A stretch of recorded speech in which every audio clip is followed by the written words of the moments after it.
Dankeschön mit eurem Applaus an unsere Marching Purple.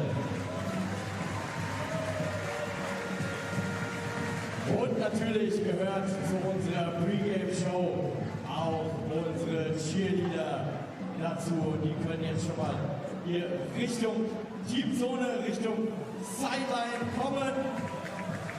Denn von hier aus starten sie ja dann ihre Pre-Game-Show. Letzte Woche konnten wir die Show für die diesjährige schon mal sehen. Und jetzt natürlich noch einmal für euch die Pre-Game-Show unserer Cheers. Und da wünsche ich euch viel Spaß.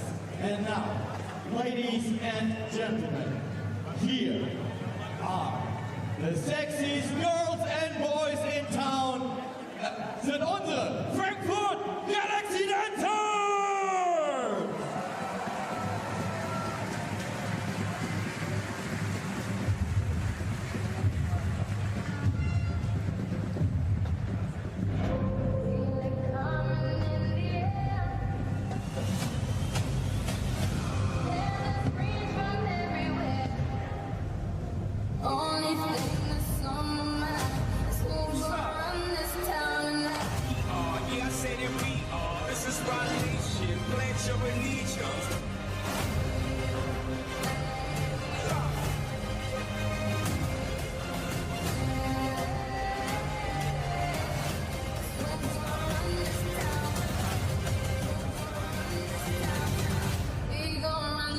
Town.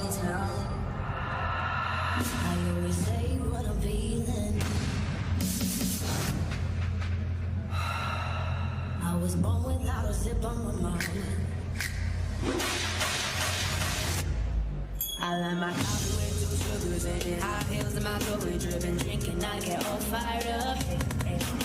It's pure, but I'm working with it. Then things I could get rid of. Ain't nobody keep it up.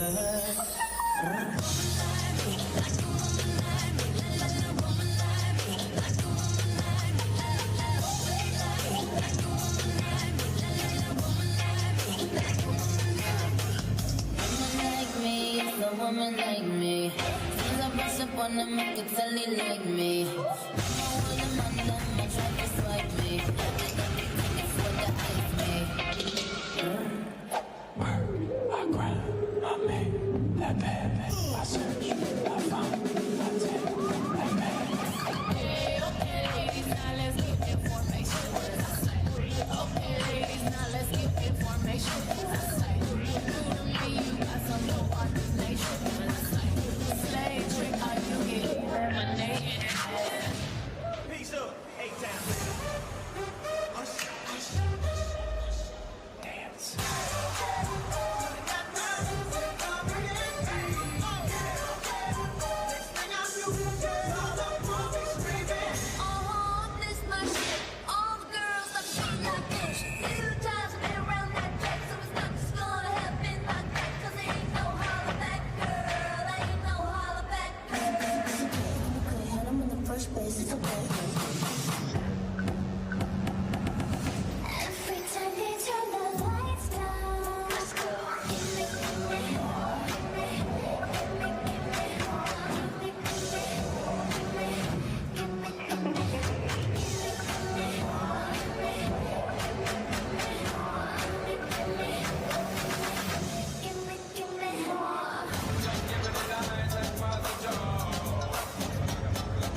On the northern shore of the River Main, it's a glorious spring Saturday in Frankfurt for the German Derby. The Munich Ravens visit the Frankfurt Galaxy in Week 3 of the EFA season. Welcome inside PSD Bank Arena in Frankfurt. Alongside Andrew Weidinger, I'm John Ramey. Munich and Frankfurt opened the season with different results. Both teams rested last week with a bye. Frankfurt looking for their first victory after heartbreak in the opener. And Munich is looking to stay undefeated. Andrew Weidinger, Munich dropped 58 on Tyrol in Week 1. The offense for the Ravens appears brimming with playmakers. What caught your eye in that 58-30 season-opening victory? What a dominant way to start the season. Big physical offensive line. Quarterback Russell Tabor in full control of the offense. They've got skill guys at every position who can flat out play. This very possibly the best collection of offensive talent that we've seen in Europe, at least in the last 5 years. And the head coach, Kendall Ellison, now in year 3. He led Munich to an 11-1 season last year. What's the challenge these Ravens under Coach Ellison present when you try to scout them? Well, absolutely. The offense is a huge issue. They are big. They are physical. They've got multiple sets, a lot of different personnel groups that they're going to throw at you. Very difficult to truly prepare for these guys because they're going to change up the game plan. They're going to make you adjust on a week-to-week basis. There's the offense for Munich. We talked about the playmakers, none bigger than Russell Tabor, the quarterback. 18 for 22 passing, 279 yards through the air. He was responsible for 6 touchdowns, 4 passing, 2 rushing. There's the defense for Munich. And, of course, Bijan Harris had the interception in the Week 1 win. He also had a kickoff return of 100 yards for a touchdown. Bijan Harris, big-time athlete, explosive quickness, played at UNLV, some of his college ball back in the U.S., Guy's been in Europe for a couple of years now, and he manages to make a play every time he steps on the field.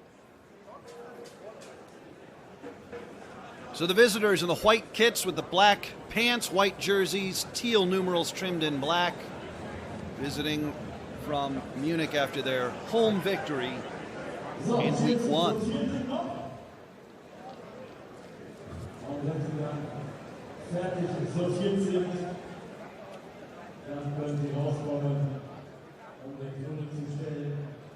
Look at former offensive rookie of the year, last year's rookie of the year in the league there, Eustace Seelig, running back and versatile athlete for this Munich squad. Eustace was in on the action in Week 1 for Munich. He had 4 catches out of the backfield for 61 yards. He's very versatile. Rodney, Polar, and Zelig were all featured, both as runners and pass catchers. And the 2 great receiving threats for Munich, Malik Stanley had a touchdown, and the great Louis Geyer had a touchdown receiving in the Week 1 win for the visiting Munich Ravens.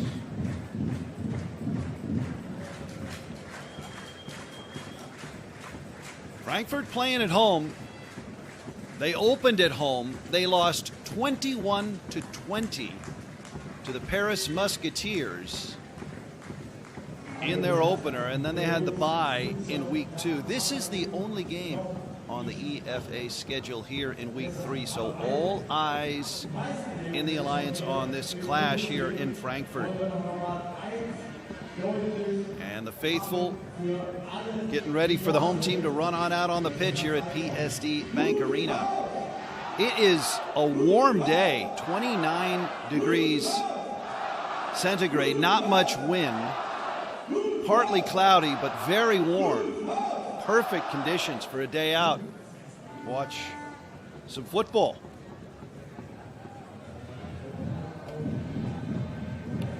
Let's talk a little bit more about that Munich offense while we have a minute here, Andrew. You know, they dropped 58. Now, they did have a special teams touchdown, but is there anything in particular they're doing that is schematically unique, or is it just athleticism and execution? I think it's a combination of both. Obviously, we've talked about how many great players they have on that offense. They're able to control things up front. Obviously, a big part of the game, no matter what league you're in. If you can control the line of scrimmage, you've got a chance. They do that, but on top of that, they're going to throw a lot of formations at you, a lot of different sets. They're going to get different guys in the game. They're going to move them around. This is a style of football that is very hard to prepare for, especially in this European slate where you only have a limited amount of practice time with your guys. The more an offense throws at you, the harder it is to prepare. So Frankfurt is out on the pitch. Thomas Körsling in his second tenure as the head coach of the Galaxy, returning from the front office. And Andrew, you have spoken highly of Coach K. Yes, very fortunate to have gone against Coach K for a number of years in the old European League of Football. Coach K built this Frankfurt Galaxy team. He is the reason they are in the position that they are today. It was a shame that we saw him walk away last year. Everything's been righted in this world, though. He is back on the sidelines. Fun fact, I've known Coach K for about 4 years now, and I don't know that I've ever seen him smile. Let's see if we can see him smile today. Looking at the Galaxy starting lineups, they only allowed 111 yards rushing to Paris in that 1-point loss that was not without controversy, as Frankfurt ran out of downs, going for it on fourth down deep. At the end of regulation, down a point instead of trying for a field goal. And they came up short in a thriller, but a heartbreaker, 21-20 defeat in week 1. So the Galaxy coming out there, the home team in the purple with the white numerals.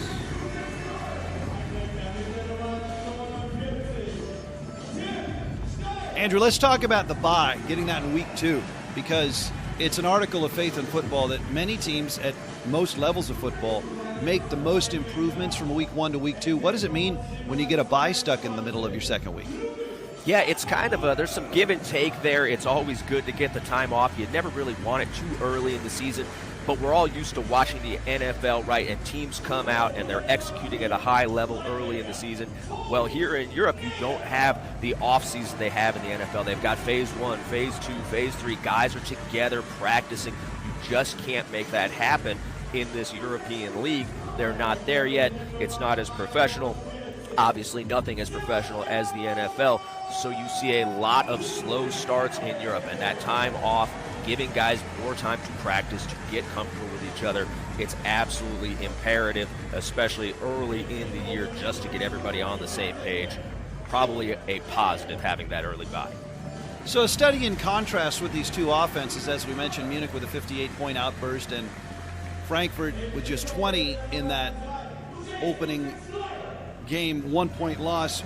Is it an issue of Frankfurt trying to find their offensive identity, or do they have it and they just need to refine it? Yeah, they need to find that identity. They actually made a change at the coordinator spot in that bye week. Going to see if that can spark the offense a little bit here. Again, it's very hard to execute early in the season. These guys got to get on the same page. Hopefully that change at the top can help lead them in that direction. And, of course, here in the EFA, you've got mostly homegrown players. This is a predominantly German roster for both sides in the German Derby. And, Andrew, you've coached in Germany. You've coached football here. What's the football culture like, and what is specific about it that people should know? Yeah, for those who aren't acclimated with the European game, football is very big in Germany and Austria, kind of a relic of American military bases, over there in Europe for the last 40, 50 years. Football is family, and I don't know if you were watching earlier, you could hear the announcers saying football is family in Germany. That atmosphere between the fans and the players and opposing teams is outstanding. Everybody showing respect for everybody else. This is a great setting for football, great fan bases. You really can't find football that is more pure than this on the planet.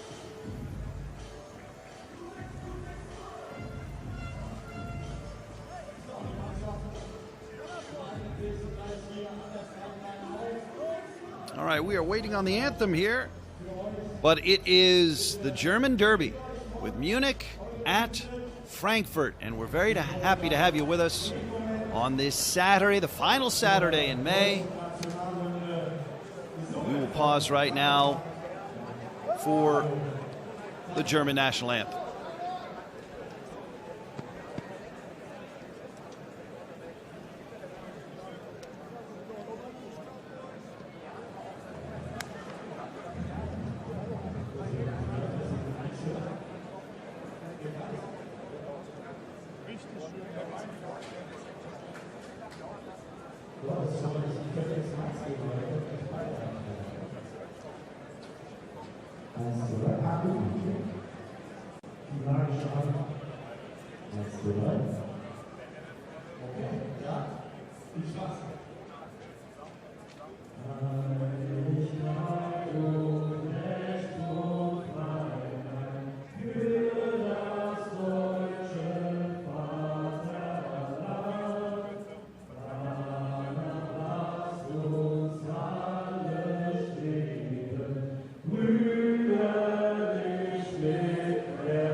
Welcome back inside PSD Bank Arena. It's the German Derby. Munich visiting Frankfurt on a warm Saturday here in Frankfurt. This will be the site of the first ever Big Four semifinal of the EFA. The weekend of August 15th and 16th, a Saturday and Sunday.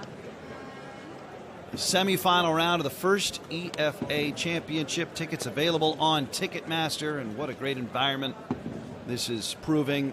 As Andrew Weidinger mentioned before the anthem, the atmosphere for American football in Germany is unique and festive. You'll hear drums, you'll hear vuvuzelas, and as they say, football is family. All right, quarterbacks. Ethan Garbers from UCLA, set to make his second start in the EFA. What's the learning curve like for a rookie over here in Germany? Yeah, so in my opinion, any quarterback who's coming over having played high-level college football, Garbers, like you mentioned at UCLA, they are capable of playing in this league, and they are capable of playing extremely well in this league. The toughest part is there's things that you know about football, having grown up playing in that college environment. Garbers with the Panthers for a brief stint. There's things that you know about football that don't necessarily apply in the European League. You just have to make your adjustments. You have to be ready for an offensive line that maybe isn't as good as what you're used to having in front of you. You've got to be able to adjust and adapt on the fly. If Garbers can do that, he's going to be just fine. Garbers 18 of 36 in week one for 192 yards and a touchdown. He was sacked 6 times. Also, you saw in white Russell Tabor, who played at North Carolina. He was brilliant in week one. 4 touchdowns through the air, 2 touchdowns rushing, 18 to 22 passing for 279 yards.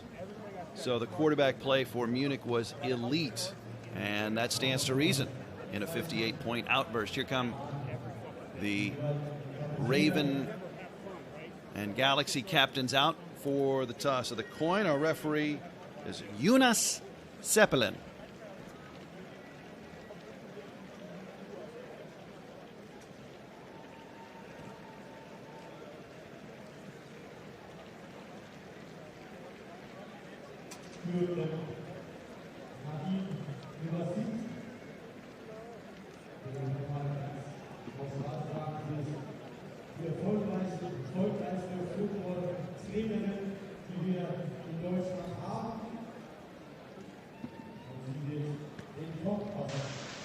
So, welcome teams, first time Munich and Frankfurt, to the third week of European Football Alliance. We have a coin with Frankfurt and Ravens. With Frankfurt and Ravens. We have Miss Nadine Nuratid here to toss the coin for us. Whichever name comes on top has won the toss. Please, Nadine, you can toss the coin.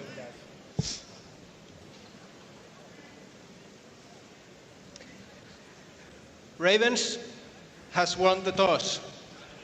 Ravens has decided to receive the opening kickoff. Which way are we kicking? Okay, thank you teams. Have a good game. So Munich will receive, and that was a weapon for the Ravens on the opening kickoff of the season when Bijan Harris returned the opening kickoff of the year, 100 yards for a touchdown. So we'll get to see Harris and the return team for Munich right away here, Andrew Weidniger. Yep, Harris played for Frankfurt last season, finished the season with them. I don't believe he started the season with them. Obviously familiar with that squad. Frankfurt going to have to get down there and cover this kick. Cannot have the game start like it did for the Ravens 2 weeks ago. Special teams for both teams, part of the plot on opening day. Frankfurt, as we mentioned, opting not to kick, trying to score down deep at the end against Paris. They also had a PAT blocked and missed a 41-yard field goal, although Ryan Rimmler was good from 32 and 29. Munich had 2 failed PATs, although they did make up for it with a 2-point conversion.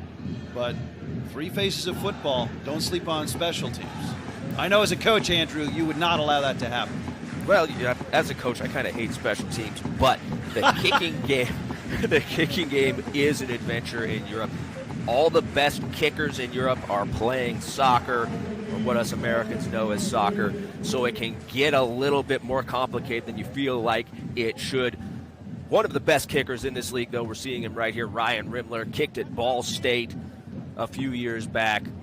Been an excellent kicker for this Frankfurt Galaxy squad for a long time.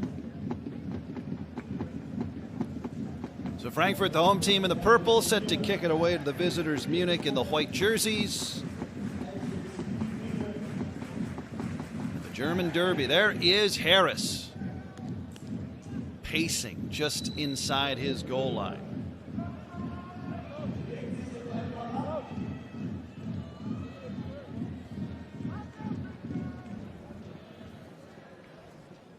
Munich 1-0, trying to stay unbeaten. Frankfurt 0-1, looking to get into that win column, and we are underway in week 3. And Harris from about his 2, accelerating, finds a hole at the 40, open field at midfield. Harris is going all the way for the second week in a row. He's taken the opening kickoff back for a touchdown. And I could be wrong, looks exactly like the same blocking scheme they used last week. Not what the Frankfurt Galaxy needed right there, and exactly what Munich wanted. Let's see how this thing plays out from here. Unofficially 98 yards. And he had a seam right up the sideline.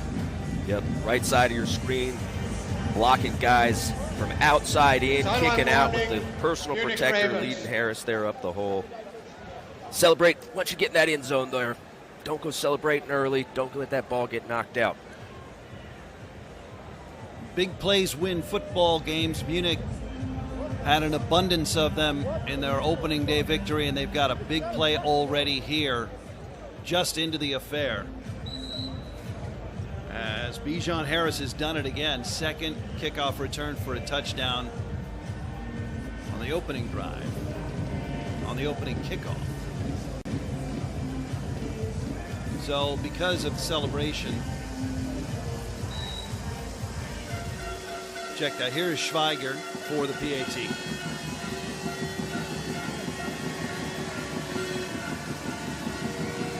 Bit of a high snap. Schweiger's got it. And Munich's in front, 7-0.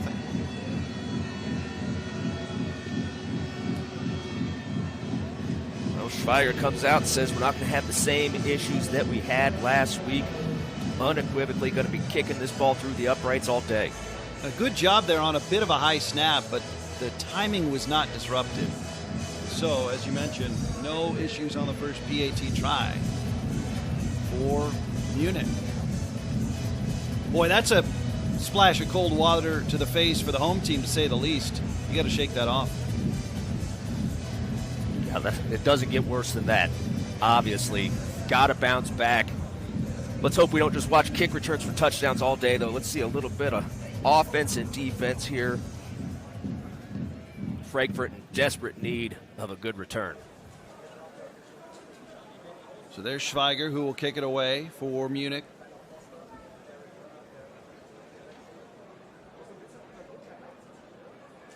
And that is Tyler Foster,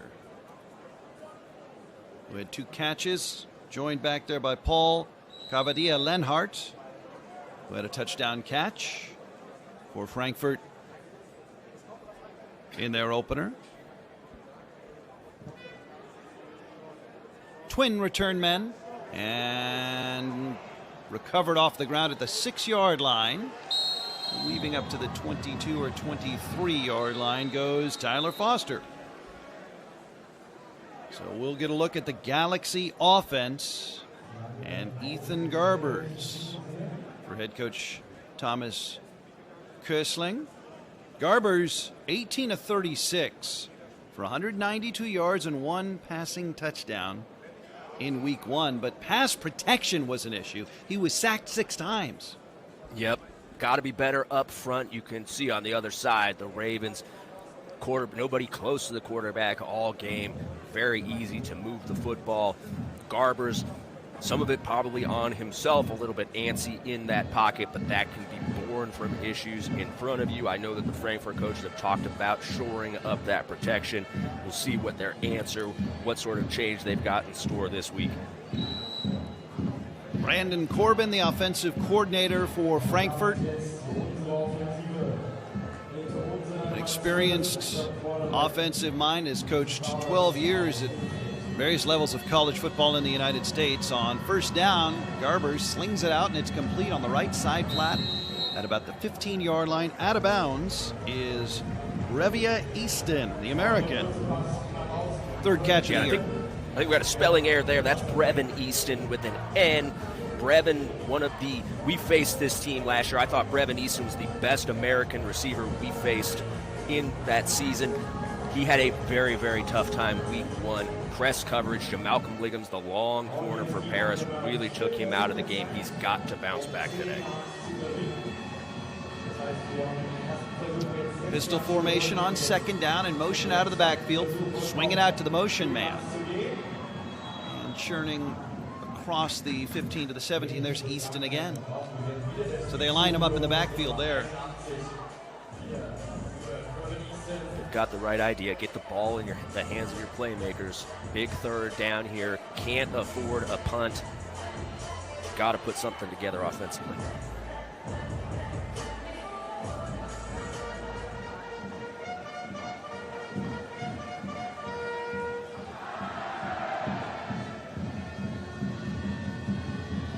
Third down in a trips formation. 3 wide receivers to the right side. 4 men down. Looks like a stunt for Munich. Throw it over the middle. That's complete. It's Easton again. And let's see if he's got enough for the first down. He does. It looked like they brought the house. 0 blitz right there. 6-man pressure. Great job crossing face by that receiver coming down with the ball. Well executed. Garbers and Easton right there. Divine Buckram, the tackle for Munich. 1st and 10, Frankfurt at their 24. A wing and a slot on the near side. And it's dropped at the 30-yard line. Tyler Foster just looked like he was ready to go upfield before he had it gathered. Ball's on him just a little bit quick as he's getting his eyes around. Obviously, hits you in the hands. Got to come down with that. Foster, great job last season in Berlin, integrating himself into this Frankfurt offense.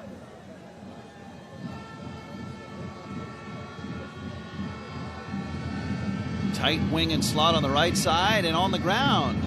Little draw play up the middle for Gerald Amel, who was the featured back in week 1 for Frankfurt. Amel carried 44 yards. He also had 4 catches for 48 yards for Frankfurt in their opener.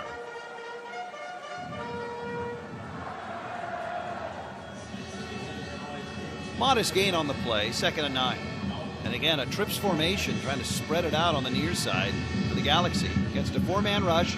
Garber steps up, he's got room. Ethan to the 35, tripped up at the 40-yard line. Garber's using his legs, he's got a Frankfurt first down. Good athleticism by Garbers, did the same at UCLA. When they're not open, you got to be able to do it on your own. That Munich front 4, good job getting penetration up the field, got to be ready to redirect against the scramble there. Talked about the Munich front 4. They've made an adjustment with regard to their base formation, going with 4 down. They had been with 3 down as kind of the base formation in week 1. Yeah, looks like Tony Anderson maybe banged up. He was their nickel in that first game there. I don't know that we've seen him on the field yet. Tony, one of the best defenders in this league. Garbers is upended right at the line of scrimmage, trying to roll out to left. Looked like he got caught in between, wanting to get rid of it and wanting to run. And he went flying, cartwheeling outside around left end. Good lateral pursuit from Munich. Alexander Reich, who had a sack in week 1 for Munich, makes the hit.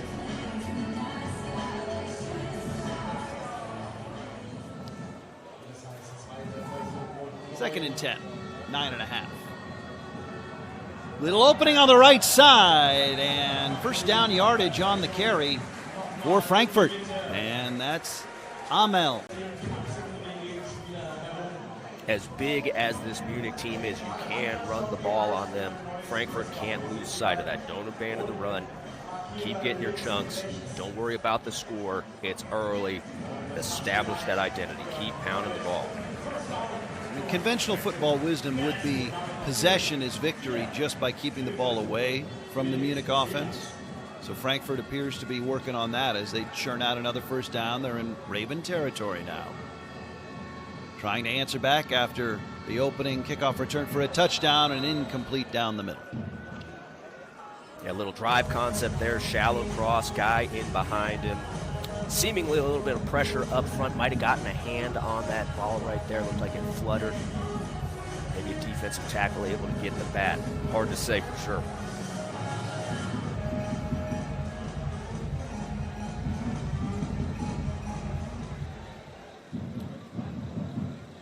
Second and 10 for the Galaxy at the Munich 48.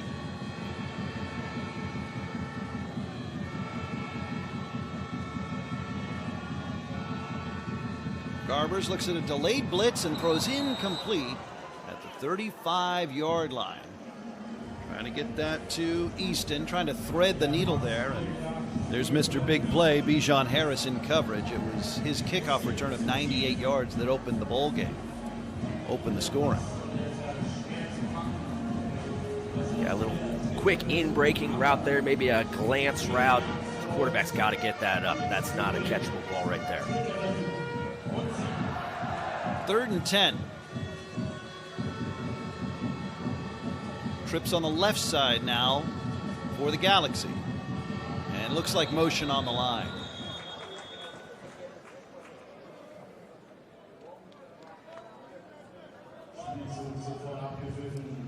Jonas Seppelin is our referee. Everybody but the center. 5-yard penalty, 3rd down.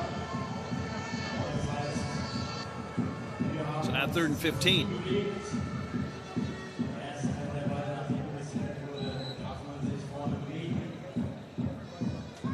One thing that has been featured more prominently in the EFA is the traditional huddle. And again, as Frankfurt tries to play some possession football, you see more of that in Europe. 3rd and 15. Pressure. Garbers steps away, weaving dives back across the 45. That is short of first down yardage as Wael Nasri makes the hit for Munich. What do you think? Keep the offense on the field here, Andrew? Well, I'm the kind of guy that's going to Holding go for it on every offense, fourth down. I number really don't 67. care where we're at on the Then field. your penalty, I don't know that everybody third down. agrees with me. This might be a punt situation. Got the flag on the field here. Let's see what the result is.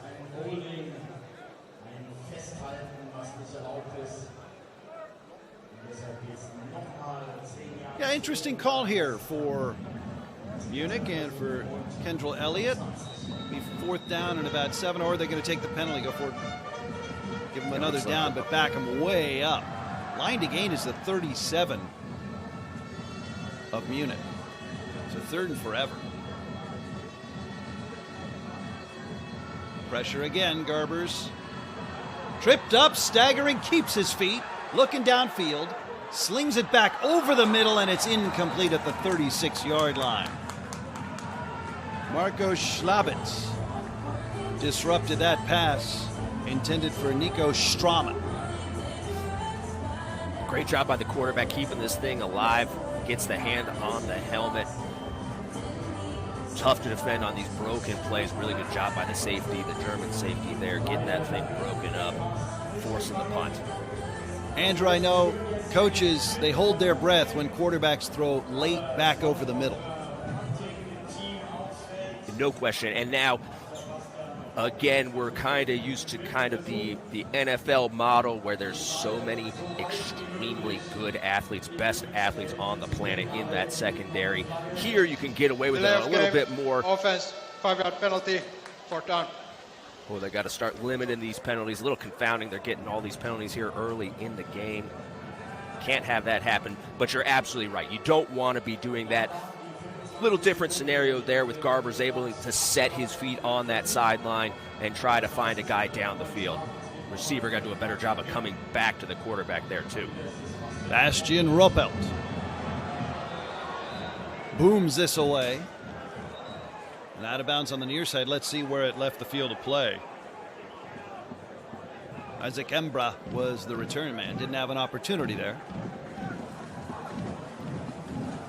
Munich in front thanks to a 98-yard opening kickoff return by Bijan Harris, his 2nd kickoff return for a touchdown this season. But because of the big play, we haven't seen the Munich offense yet. You just see them in the huddle. That is a big, big unit right there. Great starting field position for Russell Tabor, who was dazzling in week 1. Slot left and right in motion out of the backfield for Munich. Tabor with plenty of time. Now moves to his right. Checks down and is complete on the outside at the 45-yard line. Sixten Dragan with his first reception of the ball game.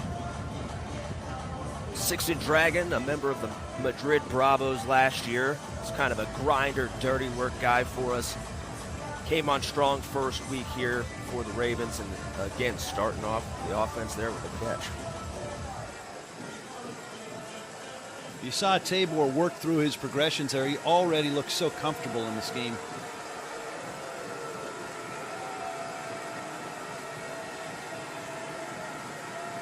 Wing left on 2nd and 6, and they'll go to the ground game. First opportunity for Justin Rodney, who had 138 yards rushing in the opener. And he's got positive yardage here for Munich. 3rd down, call it 4. Rodney's been a workhorse back in this league for a long time. Outstanding performance in the playoffs against T-Roll a year or 2 ago. Very memorable.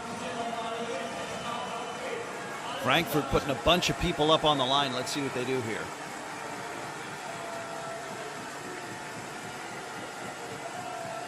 Timeout.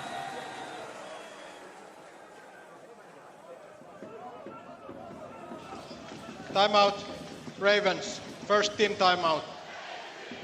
So did Tabor see something a little out of the ordinary from Frankfurt's alignment there?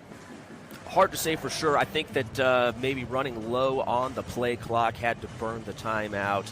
It can be a little difficult. You don't have the communicators. You can't helmet to helmet talk to your players in this league. Things got to get signaled in. Some teams wristband, some teams peer signals. We saw Frankfurt going with peer signals off the sideline earlier. It can be a little bit hard sometimes with communication. Just something you got to work through here early in the season and get ironed out. And let's just talk, this is head coaching catnip, but, clock management, you're okay with those first half timeouts being used in this situation, right? Well, you don't want it, right? You don't ever want that to happen.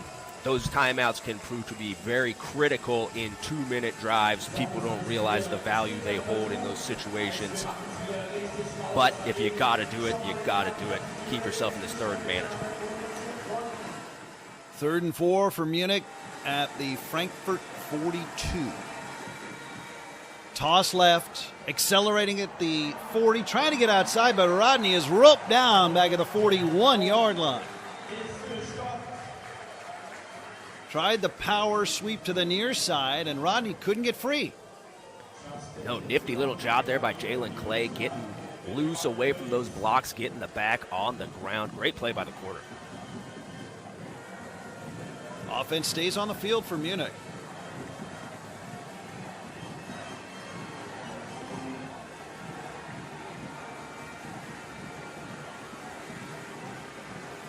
Fourth and about 5.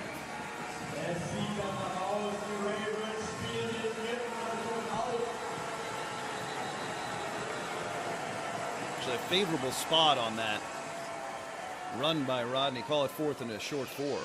Timeout, Ravens, second team timeout.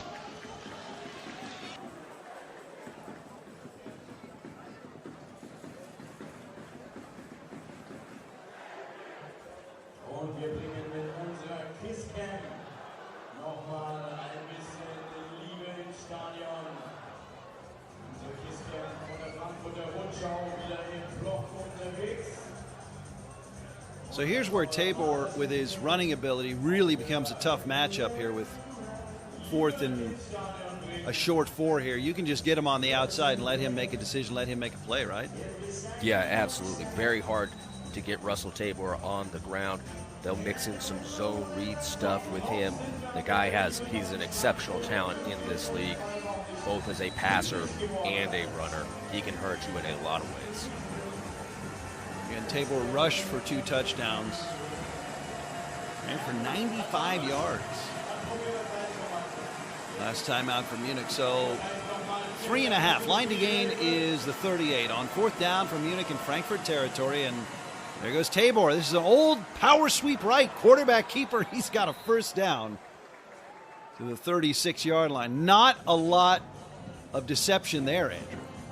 No, you got to have a lot of trust in the guys up front to get on their blocks. The only downside to taking advantage of a guy's skill set like a Russell Tabor is the more hits your quarterback takes, the closer you are to getting him hurt. And if your quarterback goes down, you've got a problem. I don't care what level of football you're at. Any sort of injury to a quarterback, and even the accumulation of hits. Remember, this guy, a running back's going to take a ton of hits, right? But quarterback is different. He has to be able to throw a football. The more times that arm, that shoulder, that body gets hit, the less likely he is to be an effective passer. They have to take advantage of his skill set, but find a way to minimize his exposure to potential injury. Finn Schwarzkopf, the safety for Frankfurt, is off under his own power after a momentary stoppage for his injury. 1st and 10 Munich at the 36 of Frankfurt. Ravens driving, looking for their first offensive score. That's Zelig motioning into the backfield, twin halfbacks, and now Zelig breaks and motions left. Keeper, and here's Tabor with open room. Look at the acceleration, he's going in. But you can't get hurt if nobody touches you, so that's a heck of a job right there by Russell Tabor. They got pin and pull going to the strong side. He sees that defensive end crash, keeps it for himself. Stand correct, a little GT counter read right there. Well, that acceleration is a problem. Yes, absolutely. off and running, and trying to chase him down can just get a hand on him. So third rushing touchdown of the season for Russell Tabor. And the Munich Ravens are off and running. Schweiger's PAT is good.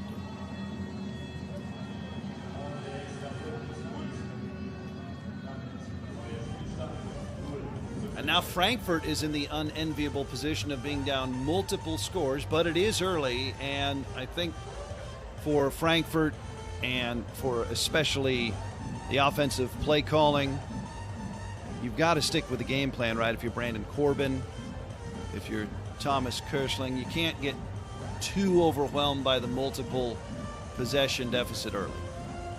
No question. There's got to be a balance.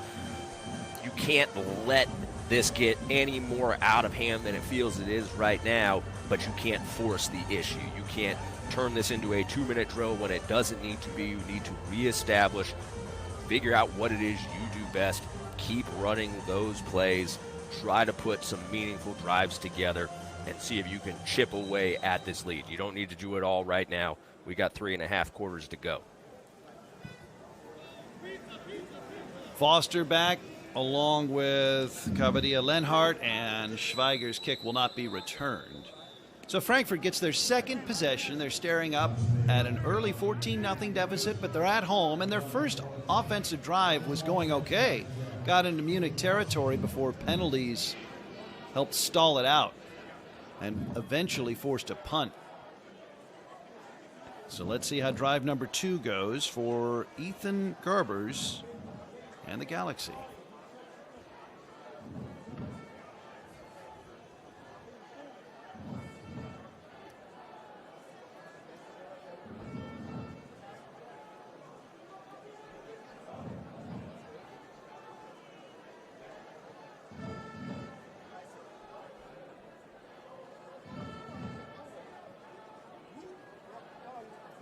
Garbers 1 for 3 on that first drive.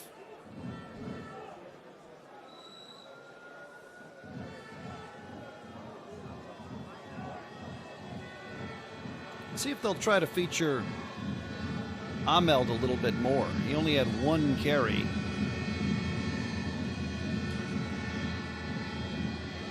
First down, handoff, trying to find some daylight. Gets a yard, but probably not 2. There's Gerald Amel. Not a lot of room with that big front for Munich. Yep. Darkwa right there. Shed his block, making that tackle, limiting that gain. He played some football in college in the States. Very good player for them up front.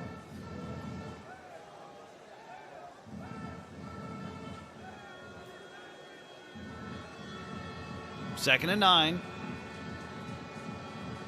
Munich comes with a blitz. Trouble. Garbers evades. Throws on the move and completes at midfield. And that's a first down to Adria Botella Moreno, the Spanish tight end for the Galaxy. Adria, great hands, big target. Need to find a way to get him involved in this game plan.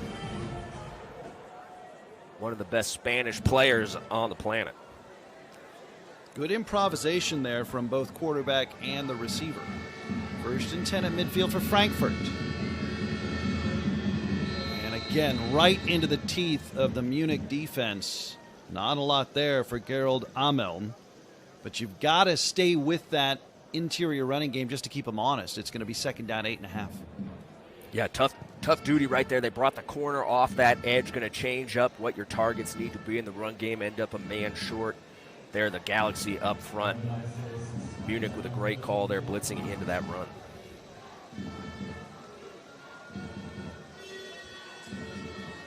Line to gain is the Munich 40, second and 8. Amel trying to get outside left, turns a corner, and Gerald Amel has a first down across the 40, down to the 39 of Munich. So here comes the Frankfurt running attack. This is good.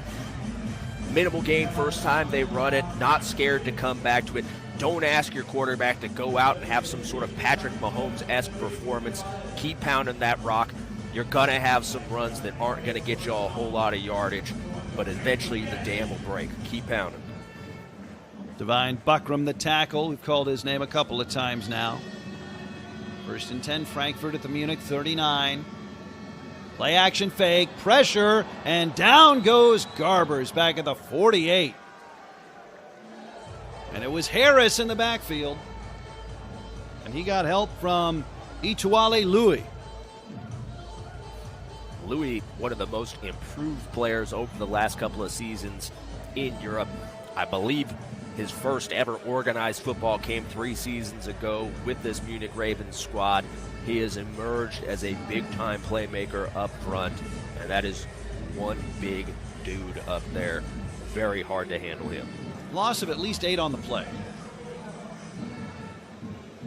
Correction, that was Josef Apia Darkwa, also in there with Ituale Louis.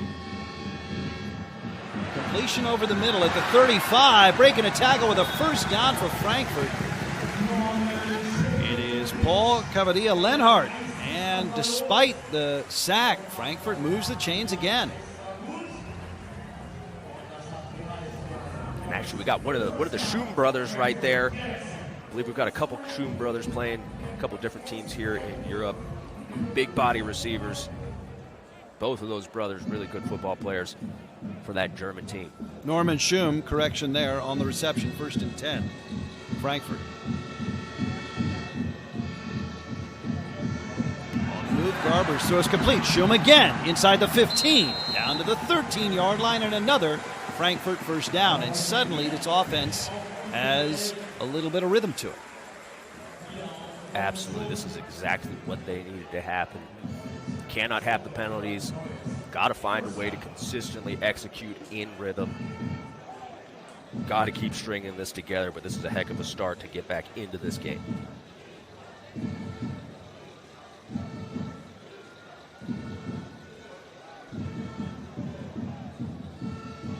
First and 10 at the Munich 14. Garbers hands off. Ameln outside. He is going in. Gerald Ameln, touchdown Frankfurt. This one's going to come back. They called a holding out there, Breven and I'd like to see the replay on that. Let's see if they pick that flag up.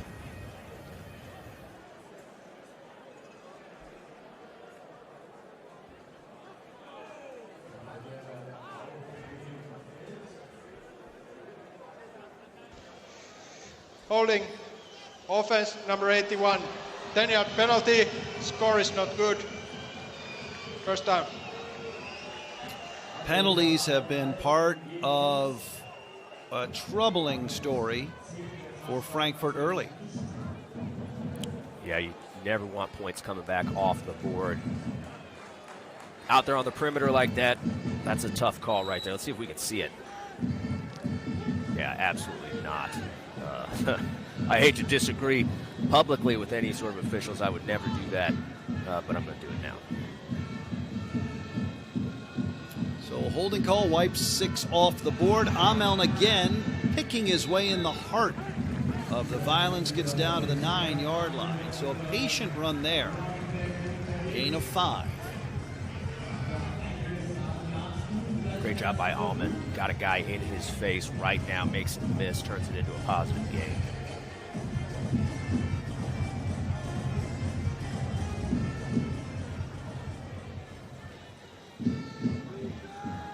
Second and 5 inside the 9. Ethan Garbers trying to get his offense on the board.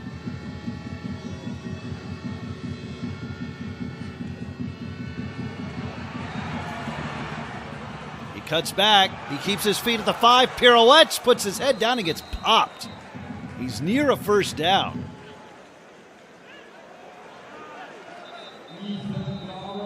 Yeah, he can't be taking hits like that.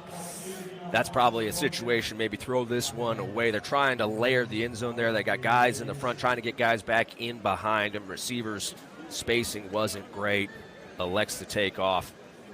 Can't be taking those hits. Are they going to call another personal foul? 74 peeling guys off the pile there. That is, you aren't allowed to do that. Understandable, though, as you're trying to protect your quarterback, but No question. well, we'll wait and see if Una Seppälin has a call for us.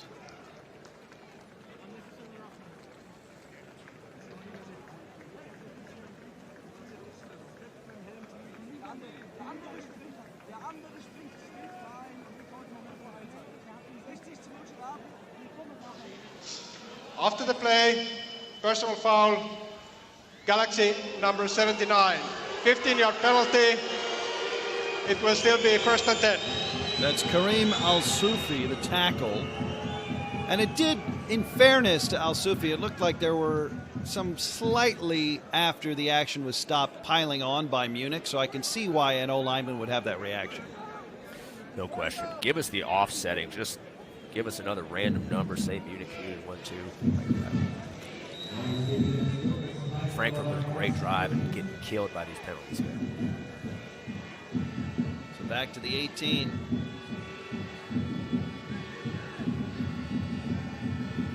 Good fake from Garbers. He throws to the end zone where it's tipped up but not intercepted, nearly picked by Marco Schlabitz. We saw Schlabitz with the great breakup on that 3rd and long earlier. This one's going to haunt him in his sleep a little bit. Got to come down with this one. There's always a reason they're on the defensive side, though. Great job breaking Personal the play foul, up. roughing the passer, defense number 31. Half the distance to the goal, 1st down. Josef Apia Darkwa with the roughing the passer penalty. So Munich now with a penalty that aids the Frankfurt cause. Frankfurt needed that one. Maybe a makeup call, hard to say. I didn't see the action there in the quarterback spot. There's nothing wrong with a good makeup call. Andrew, there's no such thing as a makeup call. There's, but there is. So 1st and goal at the 9. Garber steps up, running left. He's to the 5, to the 4, and takes on 2 defenders before he's stopped. 2nd and goal at the 4. Trying to work a little pivot and in-cut in behind it. Adria's got to run with a little bit. Botea Moreno, big tight end, 87, got to run with a little bit more sense of urgency. Can't uncover if you're jogging around out there. Garbers, again, can't keep taking these hits. Had a guy in the back of the end zone, had committed to the run at that point, though. Got to be careful. Got to protect your body. Neitzel Nahler and Imbala in on the hit. And that is the end of the 1st quarter. So big plays and a 2-touchdown lead for Munich, but Frankfurt's knocking on the door when we come back to PSD Bank Arena. 15 minutes history in Frankfurt, and the Ravens up in the German Derby.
Start of the second quarter. From the 4-yard line, Garbers dumps it off. Complete, right side, cutting back, stops short of the goal line. Down to the 1-yard line goes Paul Cavadia-Lenhart. And now goal to go from the 1 on third down. Little man beater here in the low red zone. They bring Paul back in the backfield, send him back out into the flat. Paul Leonard has a lot of natural ability, a good playmaker in space, something you don't necessarily see in the European game, but very slight of stature. You see there, Nitzlander.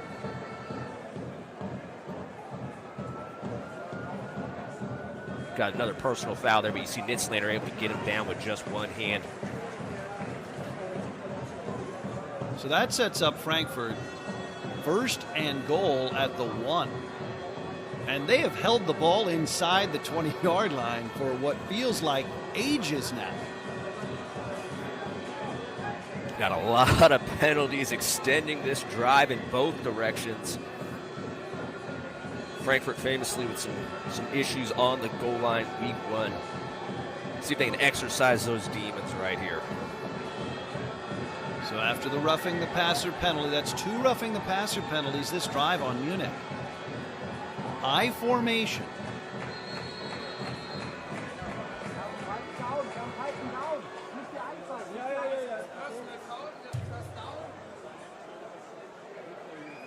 Now Thomas Kersling wants some clarification.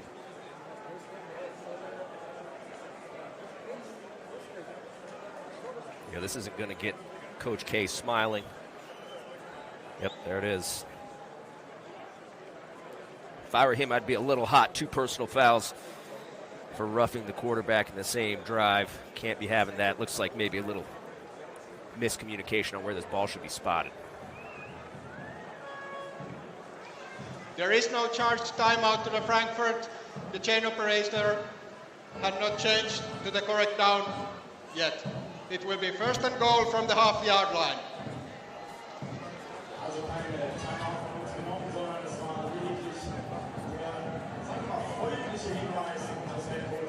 Andrew, is it easy to overthink these short yardage situations? As a coach, I overthink literally every situation, so yes, absolutely. If you're not overthinking it, are you even coaching it? Ameln behind a big block is in. Touchdown, Frankfurt. Power to that nub side. Might have gotten away with a little bit of a false start there on the left side of the line. Good job, though, collapsing that edge down, getting that guard around, fullback kicking out. Amel getting his head down and getting in the end zone. See right there, left tackle spot 74, maybe just a smidge early. And look at who lined up as the fullback. Dimitrios Gitantoutidis, a guard, as the blocking back. First and foremost, impressive job by the guard. More impressive, you were able to nail that name. I'm just going to assume you got it right there on the first try. Nicely done. Gitantoutidis, you know, nothing to it. Oh, no. Bad snap. Continue. And Rimler will not get there. Oh, dear. You don't need that feeling as you're coming off. You finally put together a good drive, trying to build a little bit momentum here. Snap, obviously an issue. Rimler looking like German fullback defense, legend Patrick Perch there, head to the perimeter. Retry. What do we got? We got a penalty. What a bailout as Munich is called for defensive illegal formation. And so holder Bastian Ropelt and kicker Ryan Rimler will have take 2. Everybody on the fence last week upset that Coach K didn't kick the field goal. That right there, a good example. You never know what you're going to get in the kicking game. Sometimes you feel a lot more confident just trying to execute on offense. See if they bounce back. Golly, again. Another Snap shaky snap. Golly. Rimler's frustrated. Yep, don't go throwing that football and getting yourself a 15-yard penalty, though.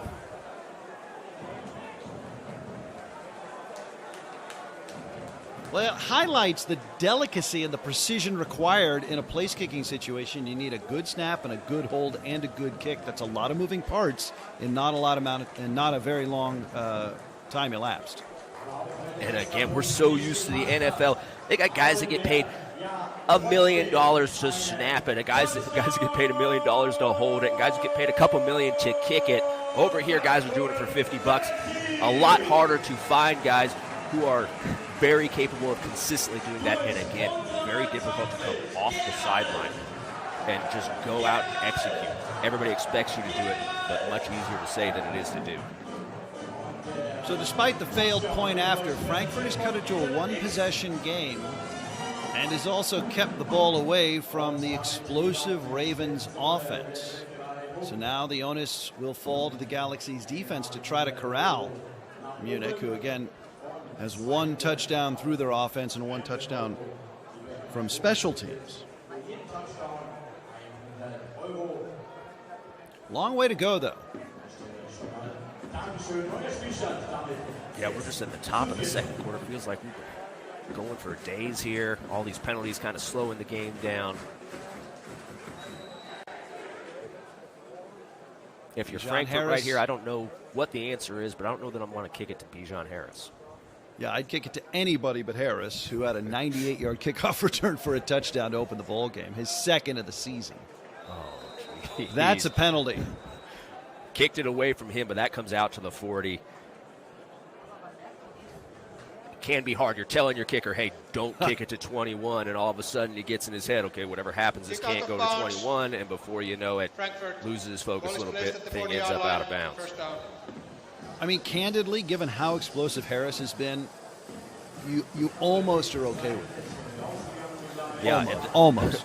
You make a good point. Them starting on the 40, a whole lot better than them scoring a touchdown on the return. So maybe that is best case scenario right there.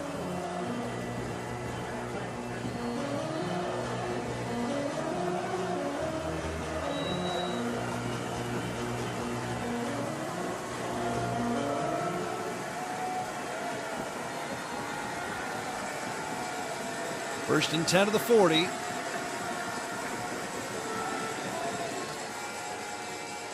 And a completion to the left flat. About 4 yards on the catch. Tabor the pass.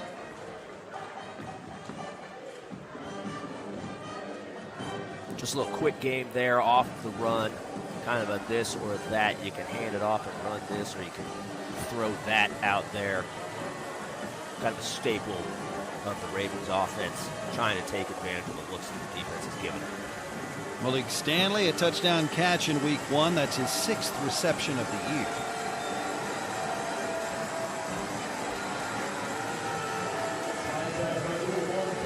Tabor now 2 for 2 passing. And he's keeping right side, sliding with a first down into Frankfurt territory. Now that is the cautious play by Tabor, and I know you like to see that, Andrew.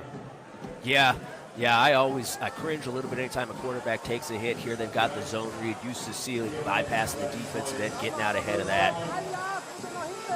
Well, after Tabor took that last one to the house, now I kind of want them to keep running. Well, you said it. You don't get touched. You don't take hits if nobody can touch you. Big time after that quarterback just changed the game. Tabor has 48 yards rushing coming into this drive. He throws from under duress in the pocket, underthrows, and a great job by Stanley to come back and grab it, and he tumbles down to the 10-yard line. Great adjustment by the receiver, Malik Stanley. That ball hung way inside. Corner got lost. And Reek, one of the best European corners in the league. That throw hanging inside, I think he just didn't anticipate.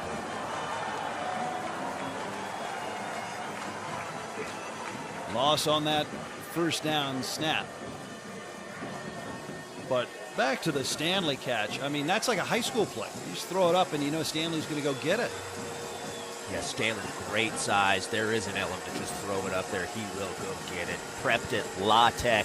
He's been a staple of European football for a number of years. Loss of 3, second down and and goal from the 13. Munich looking to answer the Frankfurt touchdown. Tabor away from pressure, can't get away. Yanked down to the 19-yard line. That's Sebastian Gutier. Gutier back from a number of injuries over the last couple of seasons. I don't believe he played last year. Was one of the best nickels in this league when it first started, when international competition kind of came on the scene in Europe. Good to see him back out there and making plays. Pressure on Tabor was not something Munich had to deal with against Tirol in week 1. Now it's 3rd and goal from the 17. Screen pass. And ducking down inside the 7-yard line for the Ravens is Justus Zelig. You can see the shiftiness of Justus right there. Justus, one of those small, quick players. Exceptional with the ball in his hands. Played at the NFL Academy in London. Well coached. We had him last year as a rookie in Europe. Showed up and very much ready to play on day one. Outstanding versatile football player.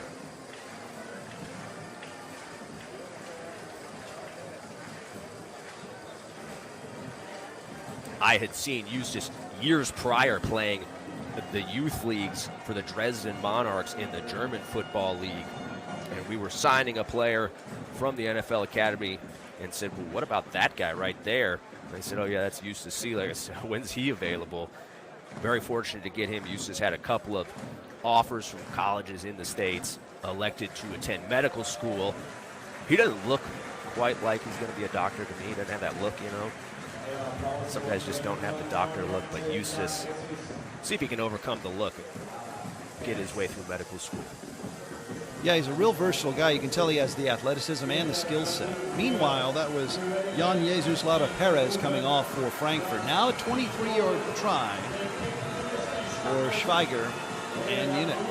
Put this back to a 2-possession lead. Bad snap, recovered, and it's good. Good job by the hold there. Exceptional job by the holder, getting that thing vertical just in time for Schweiger to knock it through those uprights. Again, that kicking game, always an adventure. So Schweiger converts from close range, and Munich puts it back up to a 2-possession lead at 17-6. So they get points out of that drive. But for Frankfurt, especially after kicking it out of bounds and having Munich start at the 40-yard line, that wasn't a terrible defensive showing. Munich got kind of the one big play to Stanley on an underthrown ball. But it's not like Frankfurt at this point is being thoroughly outclassed defensively. We'll see what they can do with this possession. Yeah, you hate to have moral victories, but you got to consider that, how that drive there ended, holding that field goal. Moral victory there for Frankfurt, keeping them close in this game, not letting it change into a 3 or 4 possession game. And clearly moral victories are not what you're tracking, but if you get 6 here and you're Frankfurt, you know, that's all right. Absolutely. Absolutely. You're right back in this thing. So the Galaxy go to work.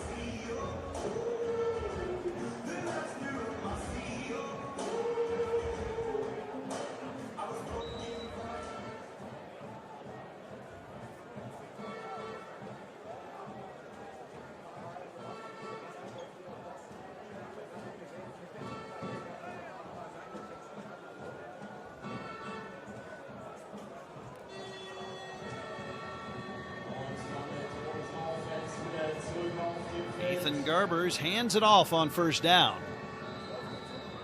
And maybe a 2-yard carry up the middle there. That's Amel. 2nd down and 8.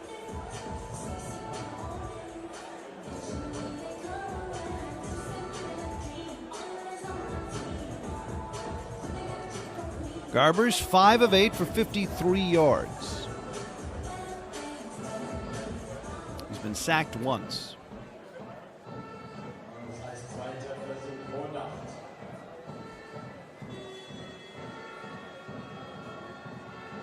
Here's a blitz. And Garbers is dropped. Yep. Big Marcos Dubravik, he lost that block on Hiswill. Aua Hiswill, one of the bigger defensive tackles in the league. Not necessarily known for his pass rush ability, more of a plugger in the run game. Quarterback forced to hold that ball for a little bit there, and great job by the defensive tackle making the play. Let's hope that nobody is seriously injured here.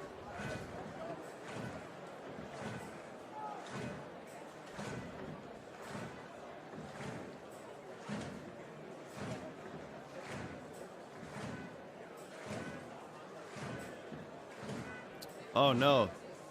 Looked like Dimitrios Gitantoutidis got rolled up on from behind there. We talked about Dimitrios when he was the fullback in that power I formation on the Frankfurt touchdown. Yeah, you hate to see any sort of injuries ever in football, and that's a great point. Do you lose that package down on the goal line? You don't necessarily have as many specialized players on your roster. They've got to bring in the lineman to play the fullback spot. Obviously, his health far more important than a package on the goal line. But as a coach, something you've got to be thinking about as a guy goes down. How are we going to adjust? And that's absolute nightmare fuel, having known more than a few offensive linemen in my career, is that you just get rolled up on from the blind side, and all of a sudden your knees are at a bad angle. So difficult. You just can't see what's going on around you. You just trust that it's not going to happen, and when it does, that you're not going to get hurt. You see here, we've got the family here in the Nebraska jerseys and hats. They just recently signed, Munich just recently signed, I'm going to get it wrong, Nuri. Nuri is an offensive lineman, played at Nebraska, was with the Saints, played in the CFL the last couple of years. I had coached the Hula Bowl, a college all-star game here in the States. Had the opportunity to meet Nuri and talk with him. Great young man, coming over back home to Europe, German national. Signing with the Munich Ravens going to be an absolute boon for a team that probably doesn't need another boon. Yeah, it feels like Munich is turning into a talent magnet right away. Without question, there is a heavy concentration of offensive talent on that team. Motion on the line, and what was 3rd and 10.5 will likely turn into 3rd and 15 plus here.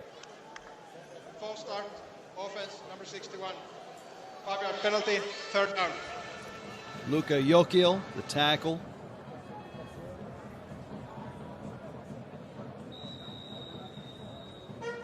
So tough sequence for the Galaxy here. Penalties and injuries after Munich picked up points.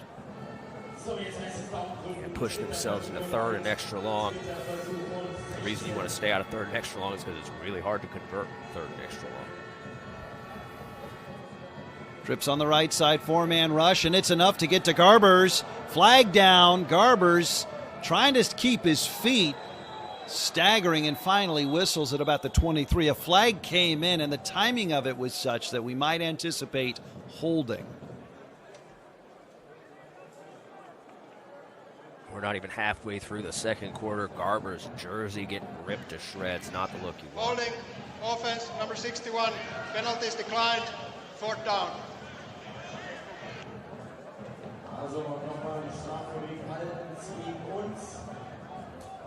Well, Andrew, that was not the sequence the Frankfurt offense was looking for. No question, worst case scenario right there. Gotta hope that they're able to flip the field here on the punt. Zooming in on Tim Steins here. Tim Steins, a member of teams I was a part of in Dusseldorf. Tim playing that right guard right there. Has the flattest hands of anybody I've ever seen. We called him affectionately Flat Hands. Affectionately. Well, just back to that Frankfurt offensive sequence. Offensive coordinator Joe Denny, I'm not so sure you can take issue with the play calling there, because it just looked like the execution was all jumbled up at the offensive line. Again, Garbers had been sacked 6 times in week 1, so maybe that's just something that needs to be ironed out before you can start assessing anything else. Yeah, no question. Very hard to, a lot of times we just take pure production and apply those results and say whether somebody is a good coach or a bad coach. And a lot of times I'm a firm believer that players win games, but conversely players also lose games. Those are the guys that are out there. Those are the guys that have to execute. Schemes, for the most part, are usually sound. If the players can't get it done, there's really not a whole lot a coach can do about that. You can try to hide some of your deficiencies, but very difficult if you have multiple. Munich starts on the Frankfurt side of midfield with an 11-point lead here in the second quarter. Tabor guns it out left side, and a leaping attempt at the 30-yard line. That's a catch. And that is Marvin Rush, his first grab of the day. See if Marvin was able to get both down in bounds. Hard to say there on the replay. Great job coming down with that ball, though. Good touch by Tabor. So the call, impressed. Sorry. Call in the field was a reception. Go ahead, Andrew. Yeah, impressed that they're able to get so many different guys involved. Very hard to do.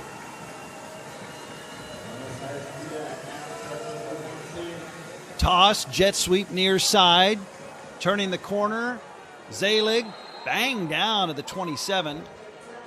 But Eustace, positive yardage around right side. Good run by Eustace there. Kind of teetering on the edge. You see a little shift there on the right side, trying to figure out who's on the line of scrimmage just as Eustace starts coming in motion.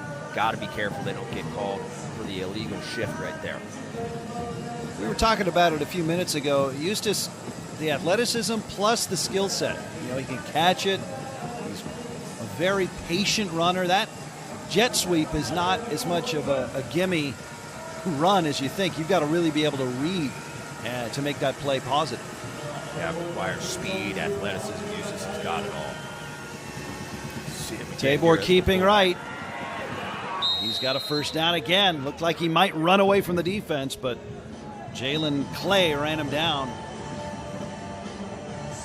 The versatility of Eustace Seelig, goes from running a jet sweep there, then lines up at the fullback again, bypassing the defense and then getting out ahead of this quarterback run game, connecting in space. Eustace nicknamed last year on the Spanish team, Jesustus Seelig. Help him fit in and feel like more part of the team, you know? Jesustus, that's great. I mean, yeah, great lead block there to spring Tabor. Here he goes again, corkscrewing down to the 5-yard line. Sorry, that's Rodney. Down to the 4. I think that's the third time we've seen toss crack twice to the running back. Once that big 4th down conversion with the quarterback.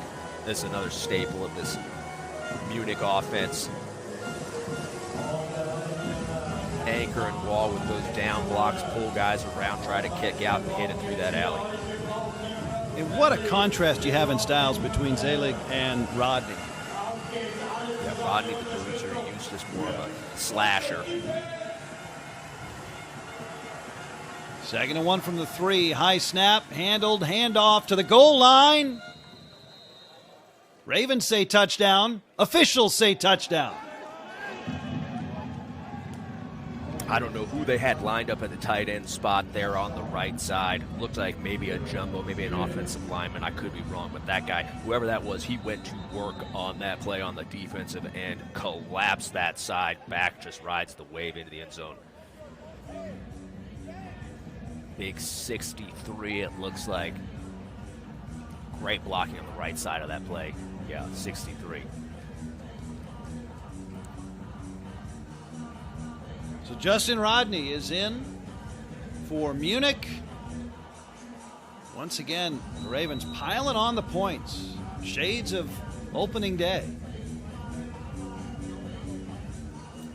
Frankfurt got to have a couple of conversations on that sideline. They got to figure out what it is they need to adjust, stop this power run game of the Munich Ravens. And unfortunately, once you figure that out, you got to figure out how to stop the pass too. I mean, that's the crazy thing. Munich hasn't had to do much through the air.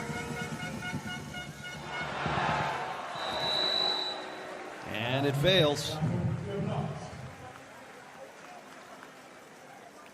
I might be a little radical. I would say touchdowns, let's just call them 7, and we'll just move on. Would you think about forming my own league? No, would you think about automatically going for 2? I mean, given what we've seen. Absolutely. Yeah, absolutely. Great point. It's as a coach, I don't know what could possibly be more frustrating. As an offensive coach myself, maybe the best part of some of these extra points is I'm usually got my back turned and I'm talking to my offensive guys coming off the field, so I can't see some of the circus maybe that's taking place out there, able to keep the blood pressure down a little bit. Always disappointing, though, when you turn around and you say, what the hell happened? I thought we were kicking the extra point.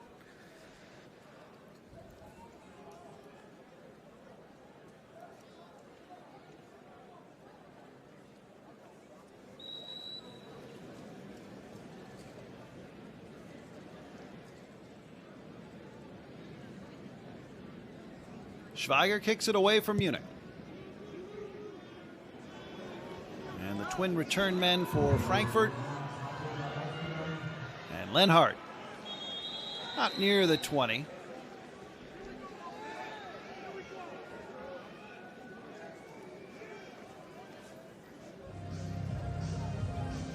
I know we're still early in this thing, but Frankfurt kind of facing, if things don't change now, when are they going to change? Got to come out, got to sustain a drive minimally. They got to flip field position here. Alexander Reich, good open field tackle there on kick coverage. Yeah, and Frankfurt, not just in terms of the scoreboard and time remaining, but also in terms of esprit de corps, needs to stack together some positive plays and get points.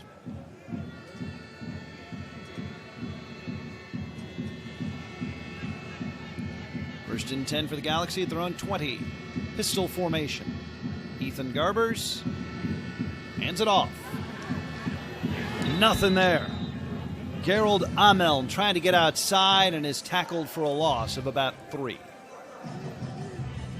Yeah, running one back power there to the offense's left. Good job by Munich forcing that thing to bounce. Safety coming out of the sky in a hurry. Great play there by the American safety. Divine Buckram. He's been flying around for Munich defensively. We've called his name a bunch here in the first half. Loss of 4. Back to the 16-yard line, 2nd and 14. Garbers pressure up the middle, dumps it off. Amel near side, tiptoes out of bounds at the 21. That sets up 3rd and 9. Frankfurt's really struggled with the blitz. Don't have an answer right now on how they're going to pick it up. And Munich kind of front running with it. They know that they're getting to the quarterback. They're going to keep calling these blitzes. As long as the line's not picking them up, why wouldn't you? Andrew, as an offensive coach, is that frustrating when it doesn't really matter how thoughtful or clever your schemes, your play calling is? If you can't shore up the line of scrimmage, it's all a bit moot. Yes, and that's American quarterbacks who have had success, like Ethan Garbers, coming over to Europe. A lot of times that can be a make or break. Excuse me, sorry, getting distracted by the play right here. Great Adria job finding. Botea Moreno with the comeback catch, and there's a conversion. Had to have it, but yes, extremely frustrating when you can't solve your basic issues up front. Garbers buys time, and you've talked about Adria Botea Moreno. He has now a couple of times done a good job improvising and staying with his quarterback later in plays. Yeah, he's got a great feel for the game. Like I said, one of the best Spanish players on the planet. Tried for years to get Adria on my team, never able to make it happen. 1st and 10 of the 47. Amel going backwards. The ball comes out. It's picked up. Harris takes it in. Let's see. Oh, my goodness.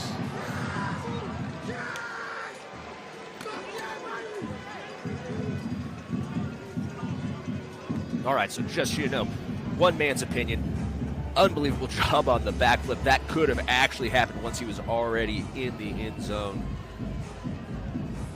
And interestingly enough, in the NFL, if you go to the backflip and you don't land it, 15-yard penalty. If you do land it, they let it slide.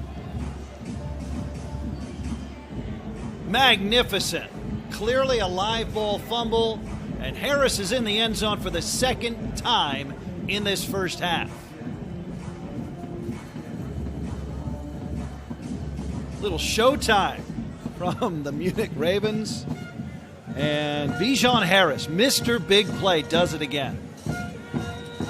As much as celebrating short of that goal line drives me absolutely crazy, that was pretty athletic right there. Once we get to halftime, I'm going to the living room to see if I can hit a couple of backflips myself. The Ravens going for 2. Table rolling out. And that is complete inside the pylon. Zelig. And the conversion succeeds. Yep, just as you predicted.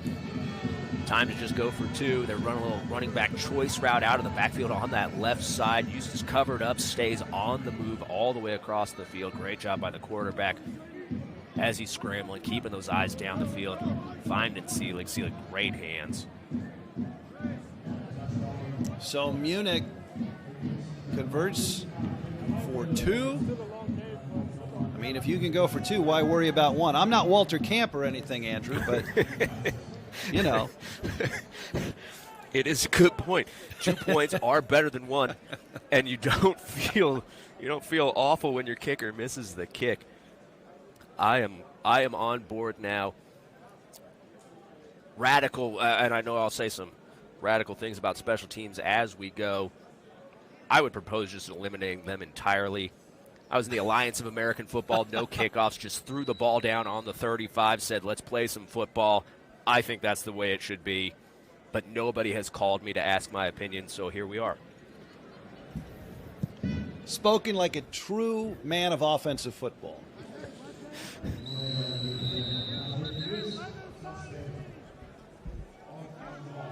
It's almost Mike Leach-esque of you to suggest that. Yeah. Not quite at the point of throwing smaller guys over the line in short yardage situations.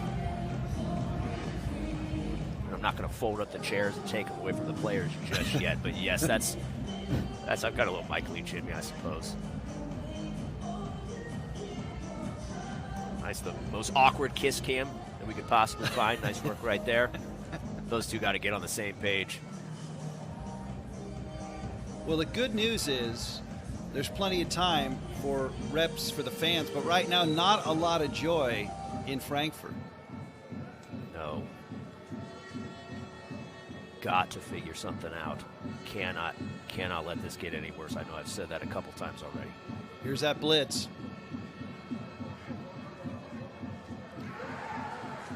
Well, a great job by Garbers to get out of the way. Easton appeared to be out of bounds when he grabbed that. Let's see. But the fact that Garbers is escaping and getting passes off in and of itself is pretty impressive at this point. Yep, and again, we're seeing Munich having success with the blitz and saying, well, if it's going to get home, why in the world wouldn't we keep bringing it? Looks like he just got one down. Couldn't hear with the ref. I'm just talking over the ref now. I apologize. Did he say it was a catch? It's a holding penalty, moving the ball back to the 25-yard line. So 1st and 20.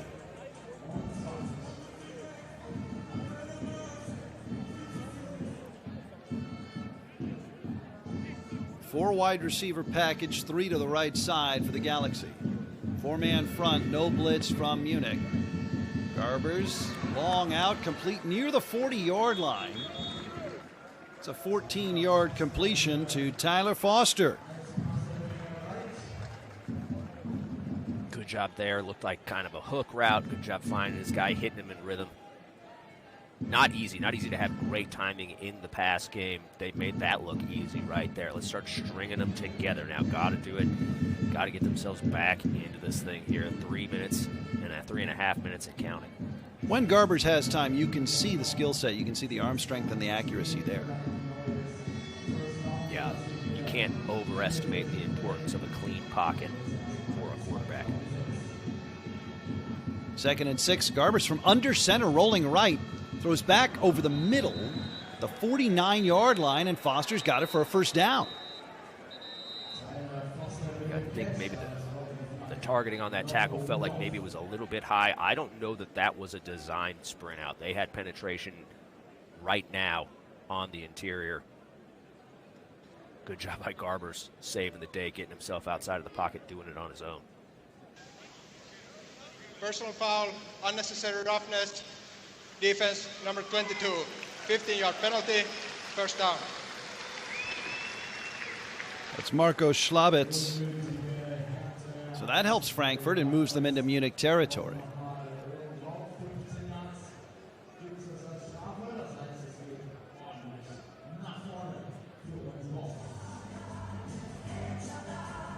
Defensive players got to bring that target down, got to aim below that head and neck area. Again, a lot of these things, bang, bang, happens quickly. The longer this rule is in place, and it's been for a couple of years, the more adjusted these defenders are getting to it. Lenhard motion right. Garber's pressured after his play fake. And that ball is picked at the 30-yard line. It was badly underthrown. And dashing down the left sideline for Munich, all the way inside the 5, taking it in is Reich. Alexander Reich. So they're trying to boot and play that a lot of teams in the NFL will call leak. Trying to leak that tight end back across the formation, get him running the rail. Interception, return for the touchdown. So Wright picked this up off the turf and then got to his feet. Now, I would say there are a couple points here, and Andrew, correct me if I'm wrong. A, was he touched when he was down, and B, did he stay in bounds? Yeah, and I wasn't overly confident that it was a catch, but I think if they think it's a catch, and maybe I just had a bad angle on it, but the refs do the right thing, rule it a touchdown, let it go to review. The previous play is under further review.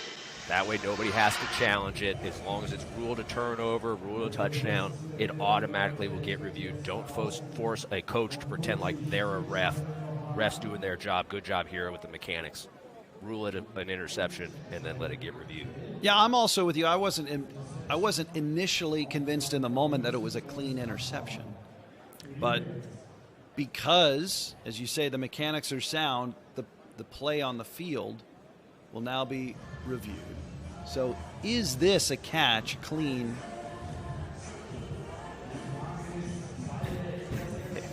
I have no idea. It's just a blur. Spoken like a man who has stared at more than a few replays in your time. So interestingly enough, I was the replay challenge guy for the Tampa Bay Buccaneers for a couple of years there. And in the NFL, you've got 30, 40 camera shots at all times from all angles. And there you're kind of hesitant to challenge anything because you don't know if it's going to get overturned. The ruling on the field, they want to stay with that. They want to say they got it right. You have to have the indisputable evidence. Very hard here, European League. You've got fewer cameras on the field. That does look like, I believe, there's probably no way this gets overturned, right? It does not look like conclusive or irrefutable evidence that the call on the field was wrong. And it also looks like Reich got to his feet in plenty of time before being touched.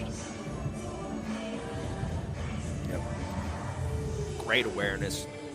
Get up, start running, go get yourself a touchdown. Reich, maybe from the Czech Republic. I could be wrong here looking at my roster.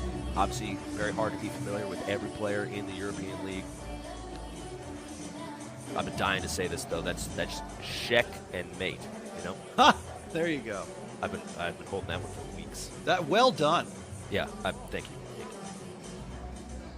So if this stands, that's back-to-back defensive touchdowns for the Ravens, and that is just brutal for Frankfurt's offense. Yeah. 2 on defense, 1 on special teams. After review, the pass is incomplete. It will be 2nd and 10 from the 35-yard line. Please reset the game clock to 2 minutes and 44 seconds. Just right. as we were discussing. I've been wrong before. I'll be wrong again. I'm not scared to admit it. So that is a big bullet dodge for the Galaxy.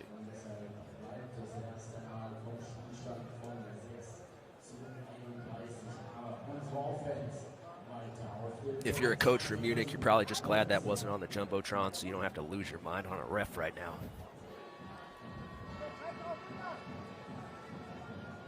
Better news, I can hold my Sheck and mate joke for another time. Yeah, you've still got it ready to go, though. Yeah, It's unholstered. I like that. Yep, put him right back in the chamber. I'm good. 5 wide receiver package now. 4-man front for Munich.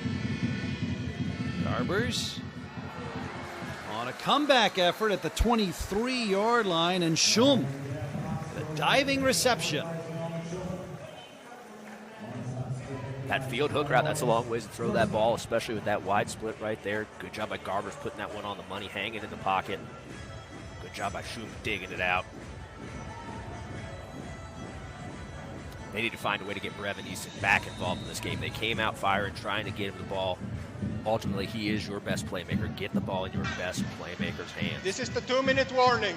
And get my man in New Jersey. 2-minute warning. Frankfurt on the move, trying to come back.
Andrew Weidinger, John Ramey with you from PSD Bank Arena in Frankfurt. All Munich so far in the first half of the German Derby. Frankfurt trying to punch one in here before the end of the first half. Against a blitz, Ethan Garber's complete. And again, it's the big tight end, Botella Moreno, down inside the 20.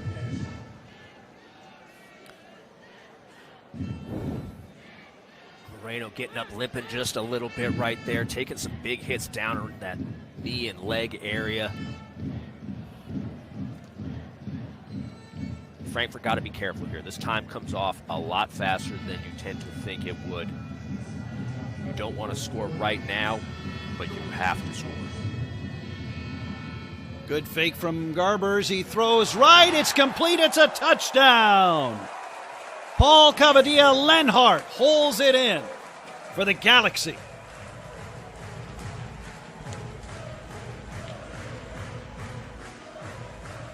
Good job finding Leonard on the crossing route right there. Had a little confusion here early. Might have tight end looking like, hey, you're supposed to send me in motion. Not sure what happened right there, but a great job by Leonard working himself across the field, making the catch, getting himself in the end zone. Good job by Garbers hanging in, putting it on the money. Frankfurt got to get a stop after this, and this is not the worst way to head into halftime. So Leonard holds in the Frankfurt touchdown, and now the point after try for Ryan Rimler.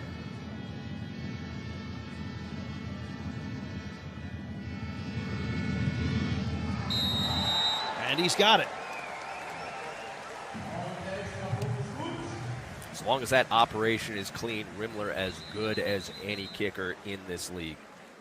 You could see it there. Effortless, booming that thing through the uprights. And this is a huge score for a couple of reasons. One, it lifts the spirits of the Galaxy that had to be beleaguered for long stretches, especially in that second quarter. But second of all, they receive the second half kickoff. Worked for the Rhine Fire head coach Jim Tomsula, called it the double-double. I don't know that he invented the term, but a score heading into the half and a score coming out of the half. Allegedly, there's some math or science that suggests your odds of winning increase significantly if you're able to execute the double-double.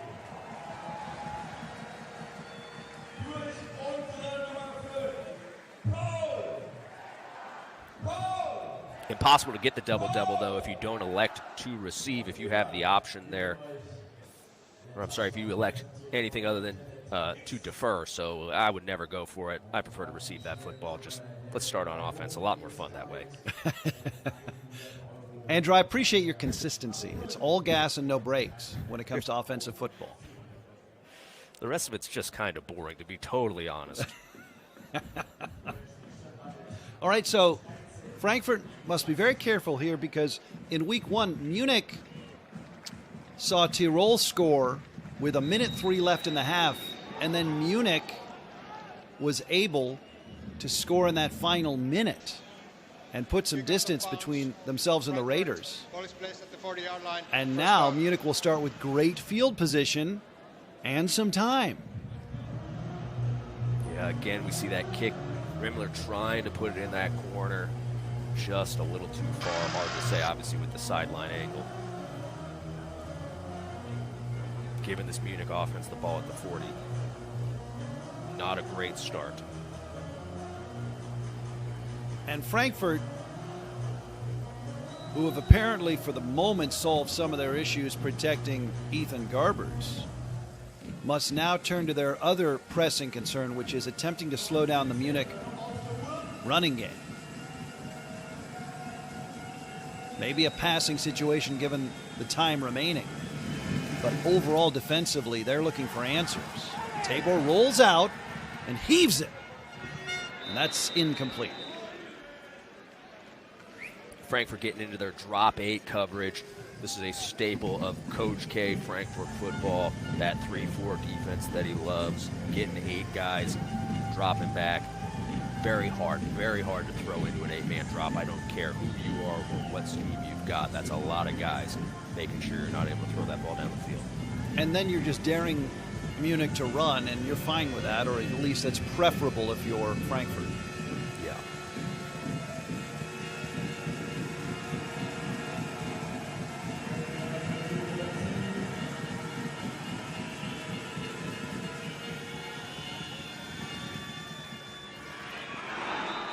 Nearly intercepted. He wanted Geyer, but Robbie Junior was there.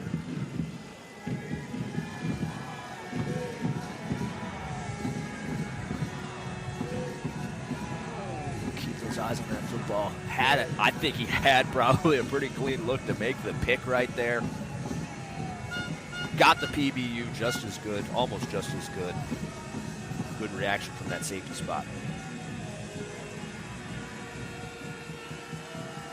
You see the time remaining, 1:03 on 3rd and 10. I mean, does Frankfurt, if they get a stop here, they got time taking the shot. Big third down.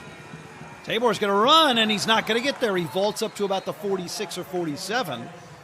And let's see, does Frankfurt burn a timeout, preserve some time? They're definitely in a tough spot on the field right here. Frankfurt, their first team timeout. So they take it. Munich is in a position where they could potentially go for this. Obviously takes a little bit of guts to do that. Looks like they're sending the punt team out there. You'd obviously hate to take Please reset the game clock to 55 seconds. Again, these clock management situations are really some of the areas in a given football game where the head coach has the most impact on the outcome. Yeah, and it's actually a lot more complicated than you'd think and very difficult as a head coach if you're managing a defense or an offense to make all those decisions because there's so many things you're thinking about at one time. not to toot my own horn, but I was the game management coach for the Tampa Bay Buccaneers for a couple of seasons. I was told I was the first coach in the history of the NFL to actually hold that title. I don't know if that's factual or not. And so studied a lot of game management and time preservation. There is, you take it for granted as a fan. As a coach, you take it for granted. And when you're actually in those situations and you're trying to make sure you're maximizing, it becomes a very complicated process. Well, if you think about just how important it is in a given game, and then also with the smaller staffs, you can't quite delegate at this level like you can in the NFL. And so head coaches have kind of more to keep their minds on in a given game, right? You can't necessarily just delegate the clock to one guy because so many coaches are wearing multiple hats. Right, and that's a great point. A lot of the American coaches who are coaching in this league are there for their expertise with the X's and O's and the management and stuff, and so you are wearing all those hats. Hard to be good at all of them at the same time. So 4th and 3, and Munich in punt formation, just shy of midfield.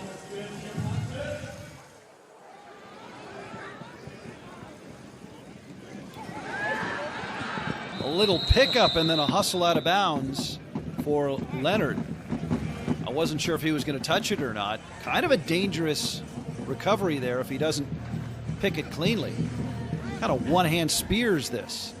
It's a staple of Paul Leonard's game right there, making things a little spicier than maybe they need to be, but that thing's about to keep rolling towards that end zone. As long as you field it cleanly, it's the right decision. If you don't field it cleanly, it quickly becomes the wrong decision.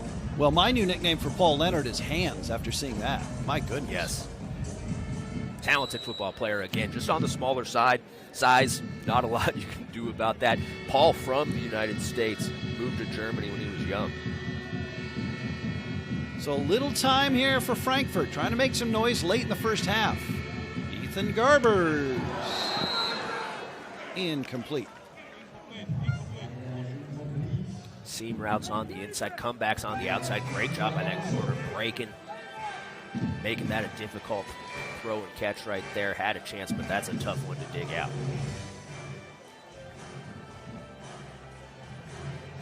Incompletion stops the clock.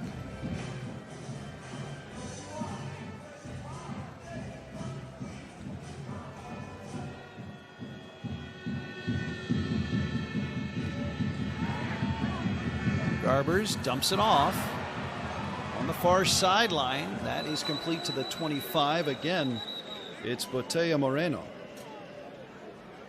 They're built 3 levels on that sideline out there. Botella, the shorter of the 3 guys, they're stacking on the sideline, getting their space, and great job staying with that ball. Would have been a little easier if he just catches it cleanly the first time. Gets his shoulders. Sorry, I keep talking over the ref. Good job getting his shoulders going forward to get the clock stopped. Unfortunately, it looks like Frankfurt again has a penalty. Penalties have been an inescapable plague for the Galaxy in this first half. And so a positive reception, positive yardage reception to the tight end wiped out, and the line of scrimmage back to the 6. And plague, the right word. Started with one, and it has spread to everybody. They have got to figure out a way to clean up these penalties.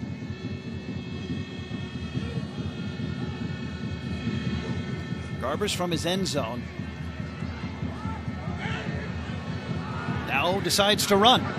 And he's out of bounds across the 15.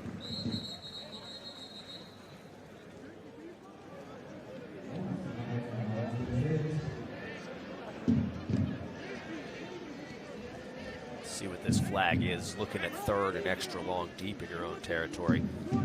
Don't know where the flag came down. Holding. Defense number 21, 5-yard penalty, automatic first down. They needed that first down. Potentially gives them the option. Much easier to get this time off the clock. Are you going to score points? Probably not. But you certainly don't want Munich to get any more points here before the half.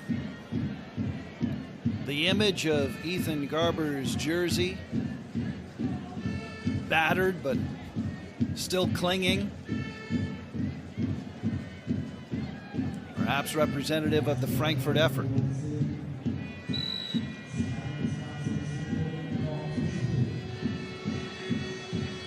First and 10 from the 20.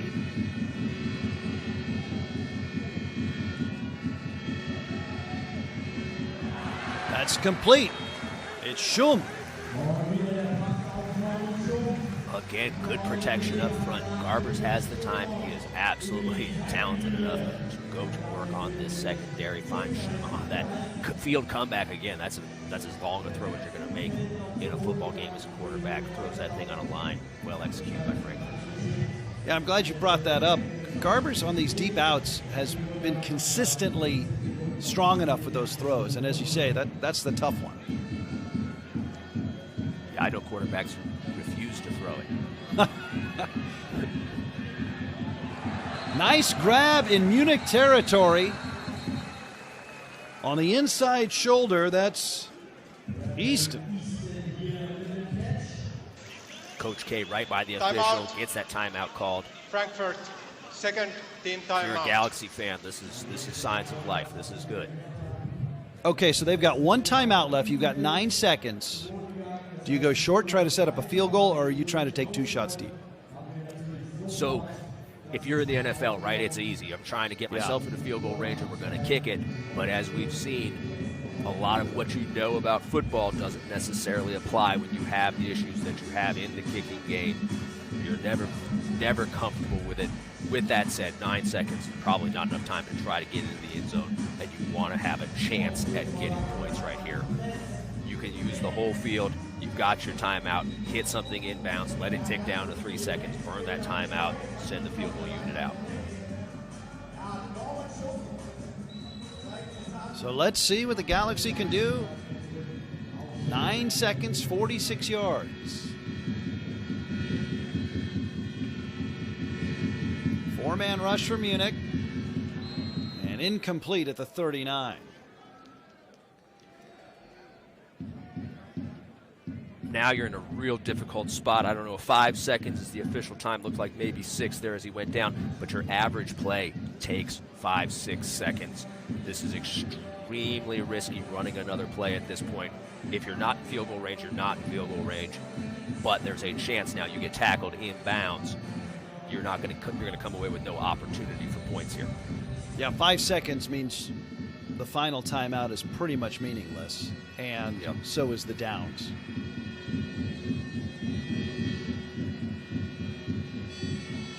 That's Mateo Moreno in motion. Garbers will heave at the end of the half.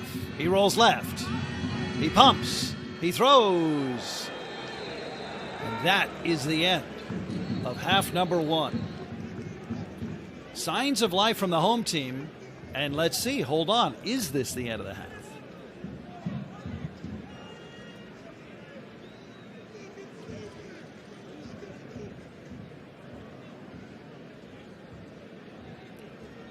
I thought given the Jonas field position, Zeppelin is our referee. Excuse me, Andrew.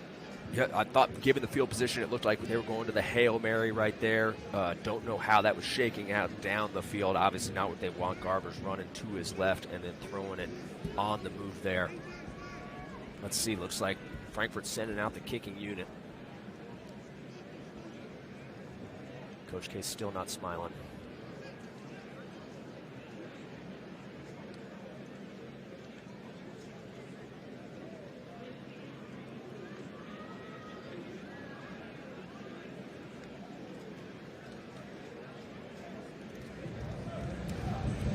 As a coach, just an aside, getting lectured by an official usually one of the most frustrating. After the play was over, personal foul, unnecessary roughness, defense number 41. The half is not extended because the foul happened after the play was over. The penalty will be enforced on the second half kickoff. This is the end of the first half. So a half cannot end on a defensive penalty, but because it took place after time had expired, it will be enforced at the start of the second half. Andrew, that's a new one for me in my career. Yeah, that's I get where Coach K It makes is coming sense. from. Yeah, it does. You know, if the play had been over for a minute and then something happened, if something happened as they're walking into the locker room right here, like it's probably the same principle. Right. So that is a fascinating little wrinkle at the end. So a defensive penalty after time had expired, end of the first half. Frankfurt does not get points on that final drive. But the Galaxy put together a second scoring drive. Still Munich in charge, as they have been through 3 halves of football in this season. The Ravens up big at the break. We'll be back with second half action from PSD Bank Arena in Frankfurt. Stay with us.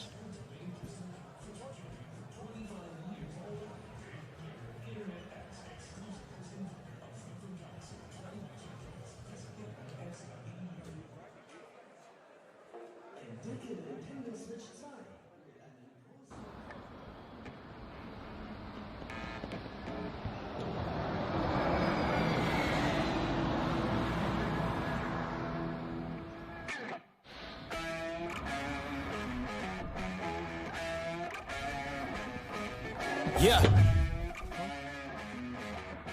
You ready? Hey. Let's go. Back.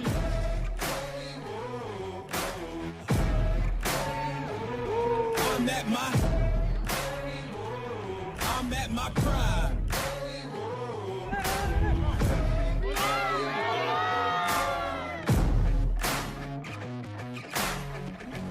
I don't need your endorsement. I don't need reinforcement. Giving you your last warning, cause I'm at my prime. Yeah. I'm at my prime. Whoa.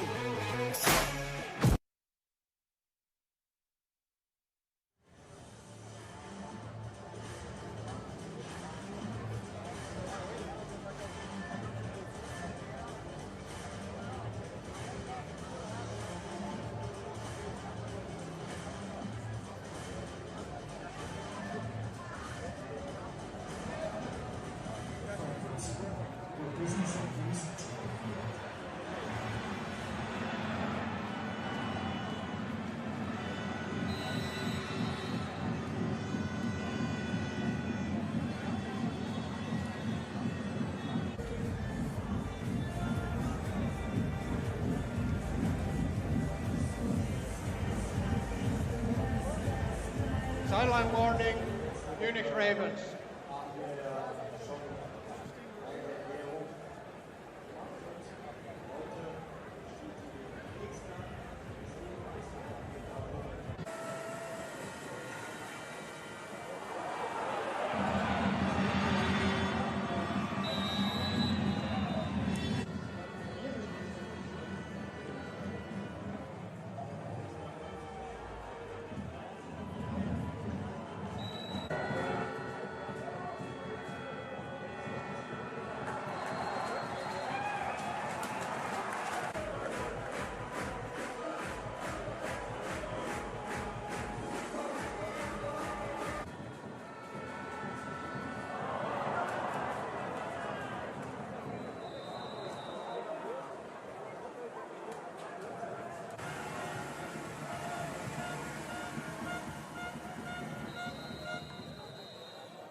Dankeschön für dein Engagement bei den Spieltagen und das, wie gesagt, von Anfang an.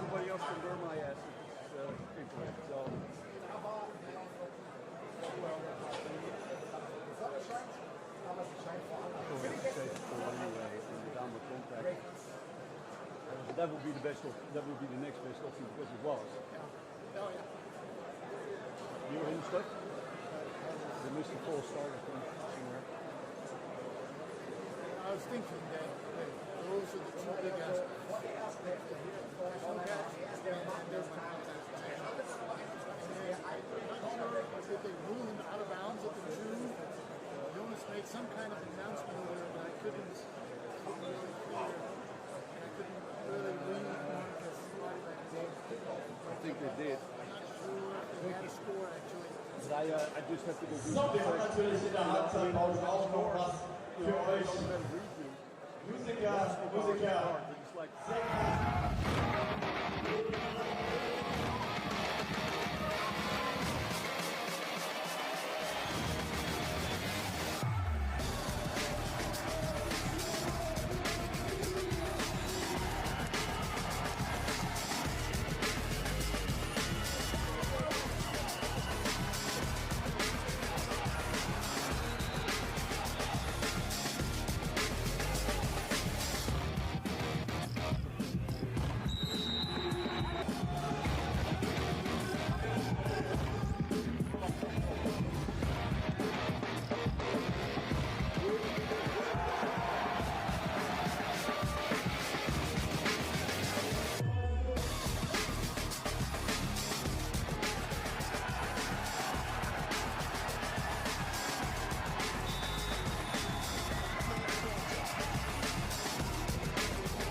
Switch 2 mit einem großen Full-HD-Bildschirm.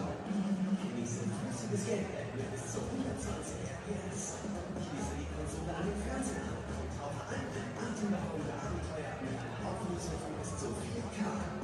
Spiele neue exklusive Titel oder eine riesige Auswahl von Nintendo Switch-Spielen. Teile das Erlebnis mit deinen Freunden über den Voice-Chat. Mit dem Videochat das Gefühl des lokalen Multiplayer-Spiels in deinem Online-Erlebnis. Jeder Controller kann sogar als Maus verwendet werden. Leichtes Anbringen der Joy-Con-2-Controller dank Magnetverbindung. Power Up und Play Nintendo Switch 2. Jetzt erhältlich.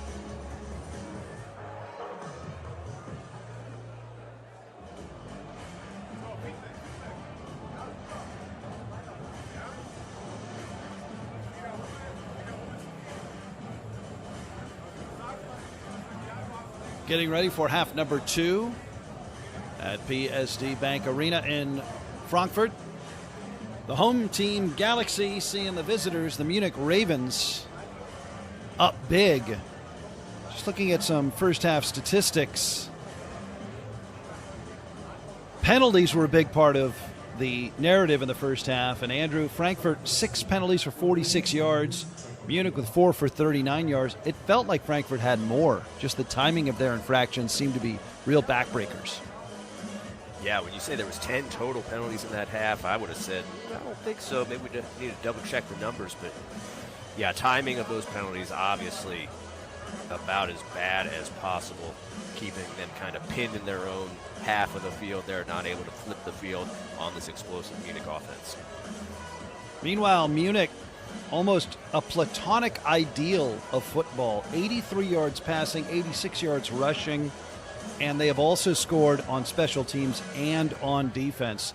A very complete first 30 minutes for the Ravens. Yeah, you strive for offensive balance. You would love to be 50-50, and the reality is if you're better at one thing than another, go ahead, throw the ball more, run the ball more, play to your strengths. But anytime you can balance it out like that, something's going right. Munich's offense looking very, very good right now. Frankfurt receives the opening kickoff in the second half.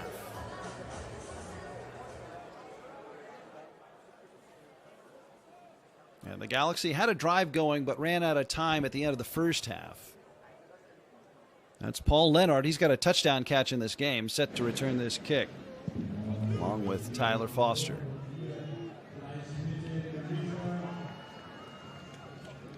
And that is not Foster. That's a change. That's Hassan Moore. And he brings it up across the 30-yard line. So a change in the return man, and Moore starts Frankfurt off with decent field position. Yeah, Moore was a member of Munich's squad last year, ended up going to the States to play for a quick stretch speedster.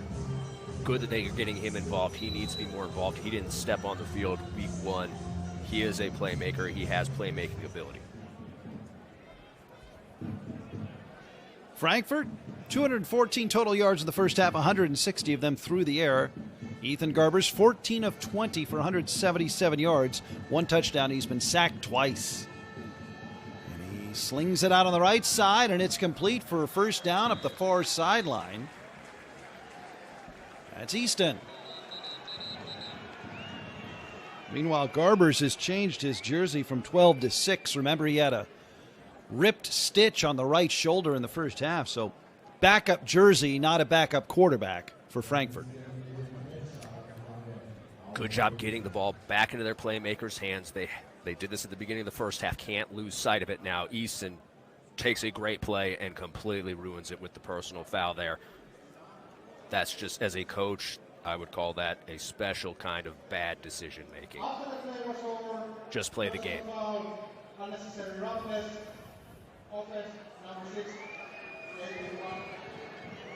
Penalty. It will still be 1st and 10. Jonas Seppelin is our referee, and that is a challenging penalty. That is the 10th penalty for the Frankfurt Galaxy. We've just got updated statistics. 9 penalties for 70 yards in the first half for the Galaxy. 6 for the Ravens in that first half. So 10 penalties now on Frankfurt. And Munich's hard enough to beat without beating yourself. No question. If you don't beat yourself, the other team has to beat you, and you hope that they're just not capable of it, that you're just better than them. But if you beat yourself, other team just got to show up. Garber's handoff. Amel trying to get outside left, and he's yanked down at about the 32. It's the second time we've seen that one back power run into the left right there, and the second time that Buckram came out of the sky to make the tackle. We've seen Divine Buckram playing aggressively at the line of scrimmage from the secondary throughout this ballgame. Munich's done a good job these last 2 seasons identifying American safeties who are very good at attacking football. Garbers rolls out to right. Gonna run. Ethan near the marker, holding the ball out, trying to extend for the first down. And let's go back to that, Andrew, talking about the importance of American players in the secondary. That is a recurring theme with folks when you talk about European football. What is so critical about Americans in the number defensive 74, backfield? Daniel, penalty, 2nd down. So there's not a ton of speed for the European players who are playing this game. There aren't a lot of guys with a lot of speed. And the guys who have a lot of speed are playing the sports that are far more popular than football in Europe. And so you have these Americans who come over who have that high-end speed, the 4.5s, low 4.6s. They can help limit the explosive plays. When somebody gets out in the open field, they can get that guy down on the ground, and limiting explosives is as big a part of the game as any.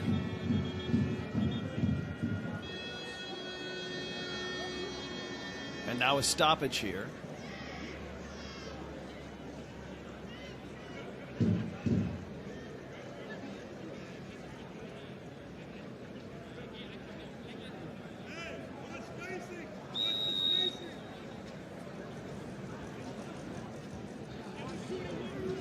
How about this from the first half, Andrew? Time of possession, Frankfurt almost with a 2-1 advantage as Garber slings it down the middle, incomplete. Frankfurt held the ball for more than 20 minutes. In fact, more than a 2-1 advantage. More than 20 minutes in the first half. Munich didn't hold the ball for 10 minutes in the first half, but they were so explosive. They're scoring way too quick. Well, good design here. They've got double post, tight end coming across the field. 2 hands, Audrey. Use 2 hands so you can get back to that football. Could have been a better pass, but absolutely, in my opinion, there, tight end, twist that body, get that second hand back, and try to make that catch. That's not going to get Coach K smiling. We got to figure out how we're going to get Coach K smiling. Thomas Köstling in his second tenure as the head coach of the Frankfurt Galaxy. Garber's pressured and dragged down inside the 15-yard line. That's Johannes Zerngebel from defensive end. No escape. Zerngebel's been with this organization since inception. Good player for them. High motor. Good job getting after the quarterback there. Not the start that Frankfurt was looking for. Again, killing themselves with penalties.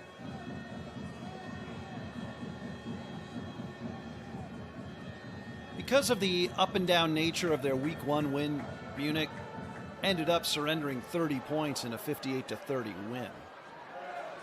Oh my goodness, what an escape act. Not able to turn the corner around the near side. It's Mr. Harris. Can't take your eyes off Bijan Harris, who has a kick return for a touchdown and a fumble recovery return for a touchdown and a backflip already in this game. Yep, can't forget the backflip. Good job, Luca Moore tracking him down. Hustle play. They had the return set up. They were deviling the gunners. They were trying to get that thing going. Harris slipping at the beginning of that return. Really hard when a kick returner has to stop their feet. That's usually when the return dies. But back to my earlier point, Munich's offense, correctly, is drawing a lot of attention. That man, Russell Tabor, the quarterback. good reason for it, as he's complete on the right side on first down. Out of bounds at the 38-yard line. It's Geyer. But the Munich defense, they have a touchdown in this game. They have made Frankfurt sputter multiple times. Munich does have a really impressive defense, too, that I think may be sneaking under the radar at the moment. Yeah, there's a lot of talented players on that defense. You're probably just overshadowed by how much talent they have on the offense. But they've been timing up their blitzes really well, doing a good job of pressuring the quarterback. Right now, a really good game plan by that Munich defense.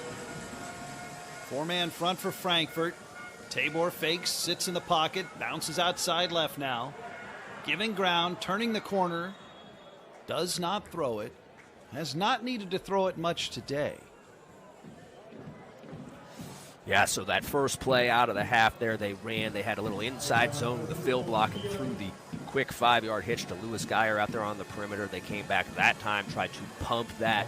Geyer selling the 5-yard hitch and going deep. Good job by the corner, not jumping it.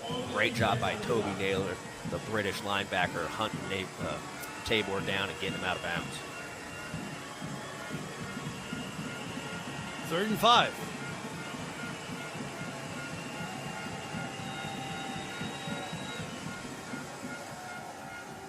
Little swing pass right side. That's got the first down and up to the 44-yard line. It's Sixten Dragon. Yeah, we saw this play earlier. That's that GT counter read, guard and tackle pulling. Tabor looking at that defensive end crashes. He keeps, but the next defender comes to him, so he throws the bubble out there to Sixten Dragon. Dragon with a good job getting the conversion. Sixten's dad, Martin, the running back coach for the Munich Ravens. So it's a family affair for the Ravens as they have 1st and 10. And motion on the line at the 45-yard line, and flags fly. False start, offense, number 53, 5-yard penalty, first down. And on that little swing pass to Dragon, you could feel the Frankfurt defense freeze as they tried to see whether Tabor was going to run or not. And that little count of hesitation can create so much opportunity for the Ravens. Yep, kind of a modern version of the triple option right there out of the gun. That's just really hard to defend. You put your quarterback at risk, but very, very hard to defend. You've got to defend the whole field. So 15 yards to go. Complete midfield as a first down. Geyer. Boy, he knows where to go on the field. Louis Geyer, one of the absolute best of the European receivers. Been a big-time player in this league for the last 4 or 5 years. Just a little spacing concept right there, a little quick 5-yard sit-down route. Tabor finds him. He knows what to do with the ball after that. Adds another 5-6 yards onto the play. Geyer had a touchdown reception in week 1.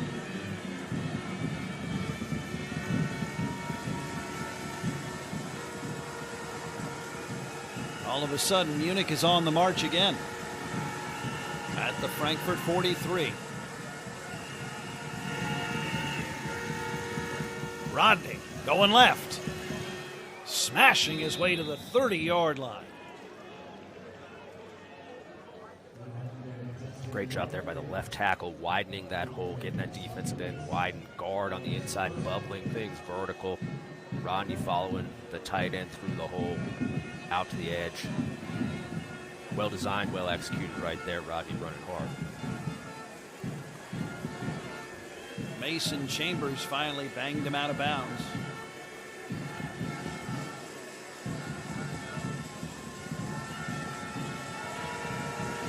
One can sense the Munich Ravens now imposing their will on this contest. Tabor rolling to right. Geyer in the vicinity. You'll almost wonder why they bother to pass at this point. Yeah, they go to the sprint right there. I don't have a great answer for that. I mean, obviously, you know, the game looks easy from here, but just given how unstoppable their ground game has been, and clearly you've got to keep them honest, but There has not been a ton of deception in what Munich has done, especially on the ground.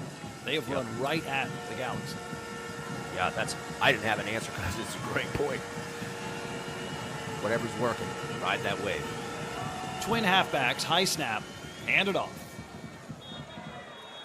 And smashing ahead to the 27 or so. Rodney again. Again, a look at the zone read with Zelig getting out ahead of it right there. Might have had it looked like we were moving a little early on the left side of that line. Maybe just some great athletes getting a jump off the ball. With Zelig and Rodney in the backfield, it's almost like a boxer that can work the body with Rodney, and then Zelig is kind of the haymaker you don't see coming from the outside. I can't say enough. He's just one of the best players in this league.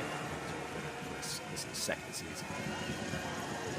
Caught at the 20, flag down, completion from Munich to the 15. Let's see about the marker. Malik Stanley hauling it in.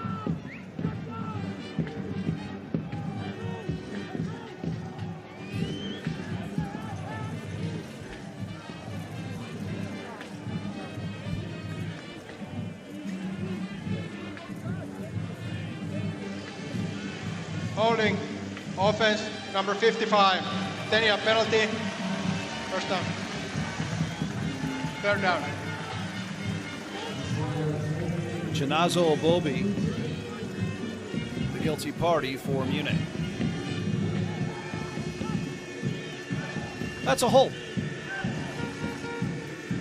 Yeah, and interestingly enough, in the European leagues over the last few years, like whether you agree with it or not, they haven't called a lot of holding. It does disrupt the flow of the game. It moves the product in terms of the aesthetics for the fans. But there's penalties. Sometimes they got to get called.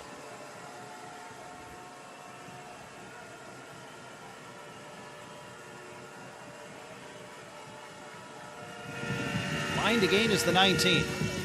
Tabor, this is Geyer, spinning but tackled short of the 25.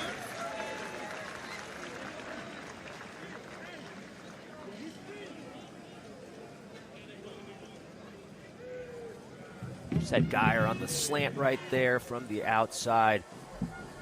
Hard to say what the concept was in behind him. Don't know if he was a check down or a primary on that play.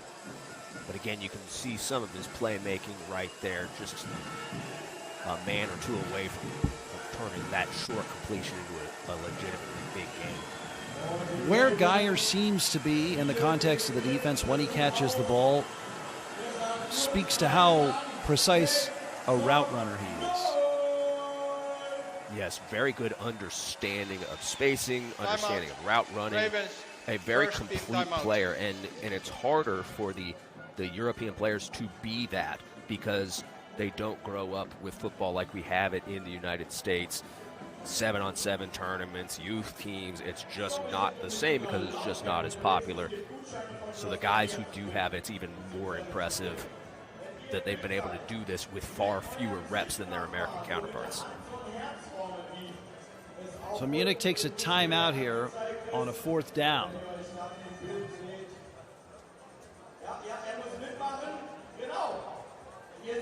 It's about 4th and 6, judging by the chains.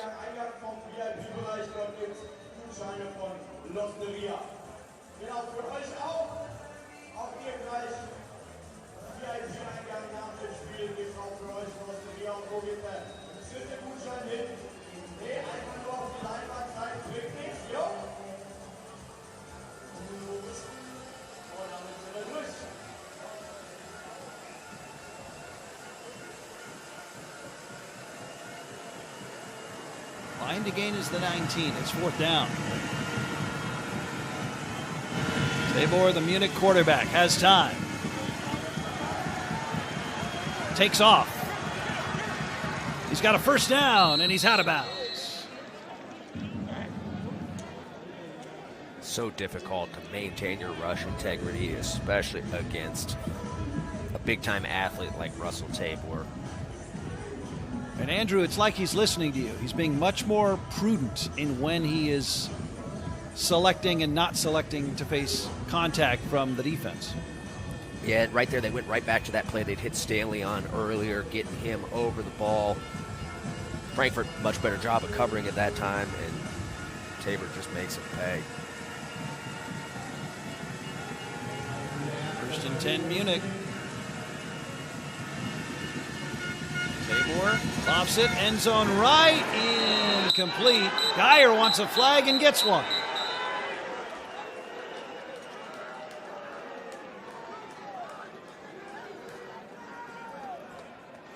He got tangled up with Rodi and Henrique. Defense number 0. Ball is placed at the 1-yard line. First down. I lied earlier and said I wouldn't openly ever question an official. Looks like we got some hand fighting down there. I got a really hard time with that one. I know the Munich fans are probably saying, this guy's an idiot, what's he talking about? The Frankfurt fans are saying Andrew's a genius. But that's what, in the NFL, they would call that hand fighting. It's just a natural part of the game.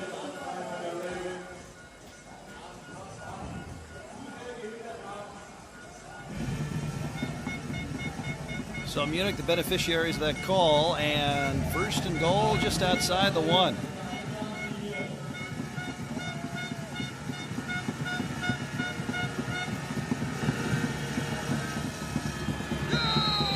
Rodney, touchdown.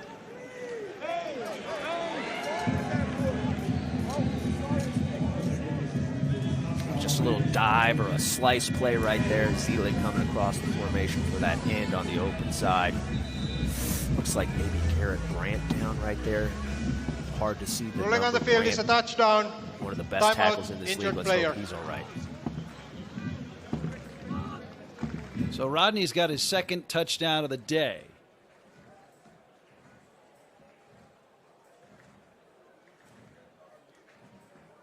I think that's the center, Marlon Worthman, who is down.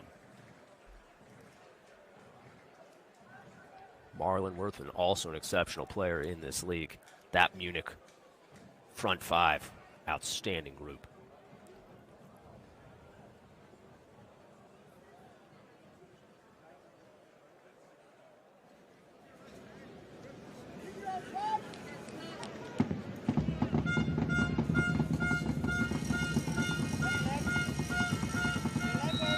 Garrett Brandt also receiving attention from that Munich offensive line. Point after try now for Schweiger. Danik Novak the holder. Nothing to it. Easy.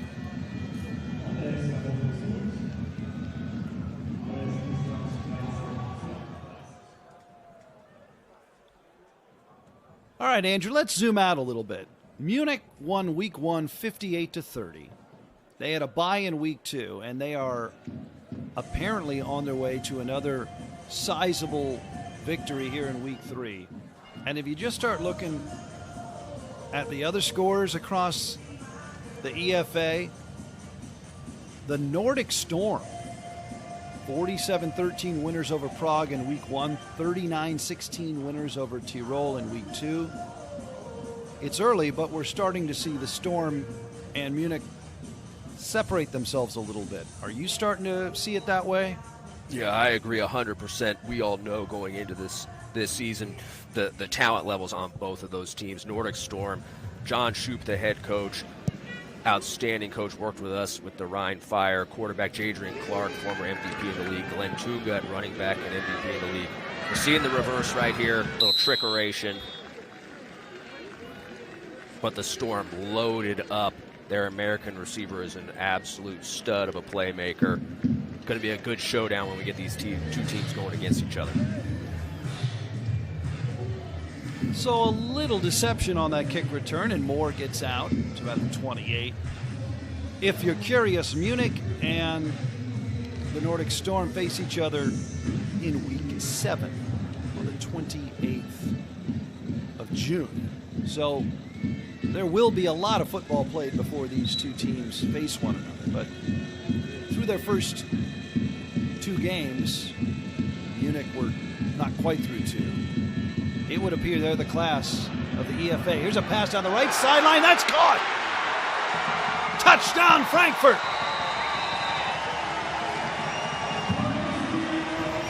Great job, just a go route or fade route out there on the perimeter. Like I mentioned earlier, I thought Brevin Easton, one of the absolute best American receivers in the league last year. Struggled week 1, starting to catch fire right here. Again, though, don't take a great play and do something dumb. Get in that end zone. He's back there. He's staring at that DB, yelling at him. He's still got 10 yards to go. Like, don't ruin a good play. You got that 15-yard penalty the last time you touched the ball. I hate to call a guy. I don't hate to call a guy out. I'll do it any day of the week. But, like, this stuff, as a coach, drives me nuts. Go get in the end zone and then do your talking. So Easton with a big play for Frankfurt.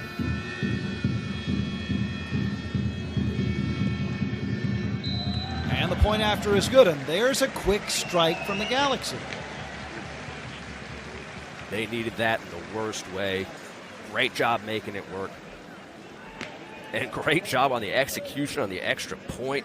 Snap, hold, kick. See if they can make this interesting. So Rimler converts, and this is a 3-possession game with a lot of time left. This is not out of reach. Right on cue, the Galaxy, when we start talking about the league and how dominant the Ravens have been, Galaxy say not so fast. And really tough situation for the Galaxy. A lot of turmoil in the offseason in the European leagues. They get a little bit of a late start to signing guys, trying to figure out what the landscape's going to look like. All of a sudden, you end up with these concentrations of talent in Munich and elsewhere. Lose a couple key guys off the roster. They did a very good job of recovering, given how late they were starting relative to a couple of these other teams that took the risk and just went ahead and started signing guys.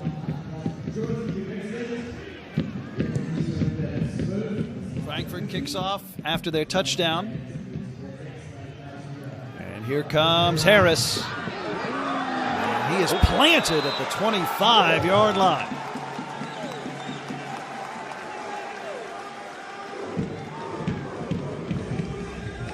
Looked like Simeon Gabriel with a big hit. Gabriel said, "You will not be taking this one back."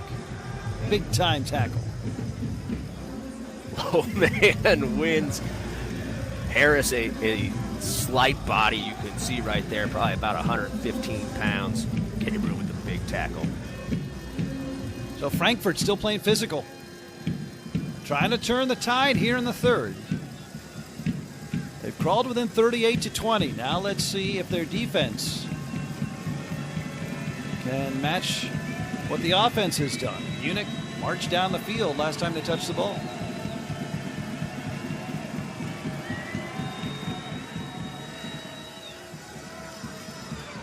Big hole up the middle. This is Rodney going straight up the gut for about 5. And downhill run to the right there, either duo or power. Couldn't tell if there was a pulling guard from the backside right there, but an identity type run. We're coming right at you. What are you going to do about it?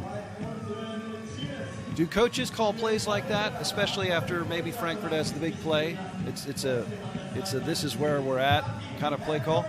Yeah, absolutely. Like, hey, nice job, guys, but take a look at this. We're about to take your soul. We're coming downhill, and you can't stop it.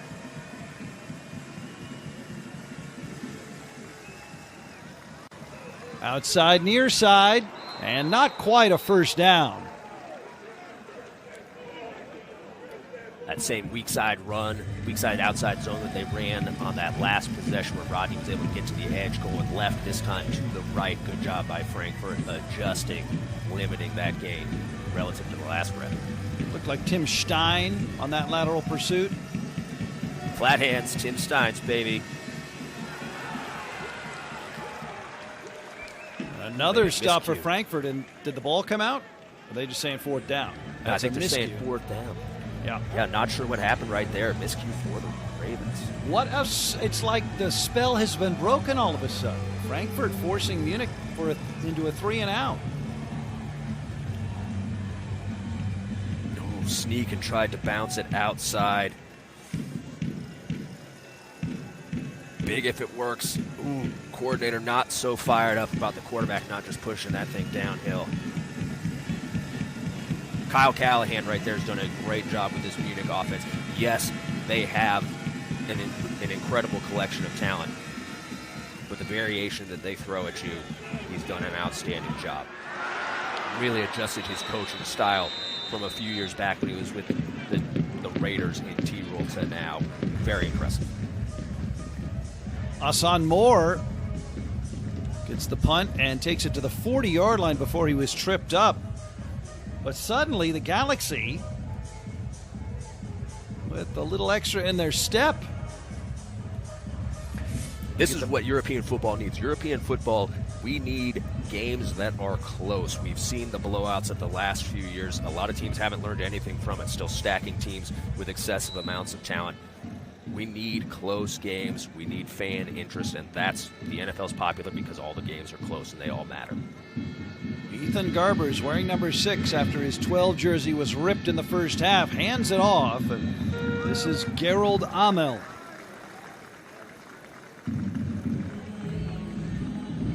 Inside zone fill block there by Botea. Botea looks a little bulked up from his previous years. Maybe a little too much paella in the offseason. Got to bring it in there like you mean it, though.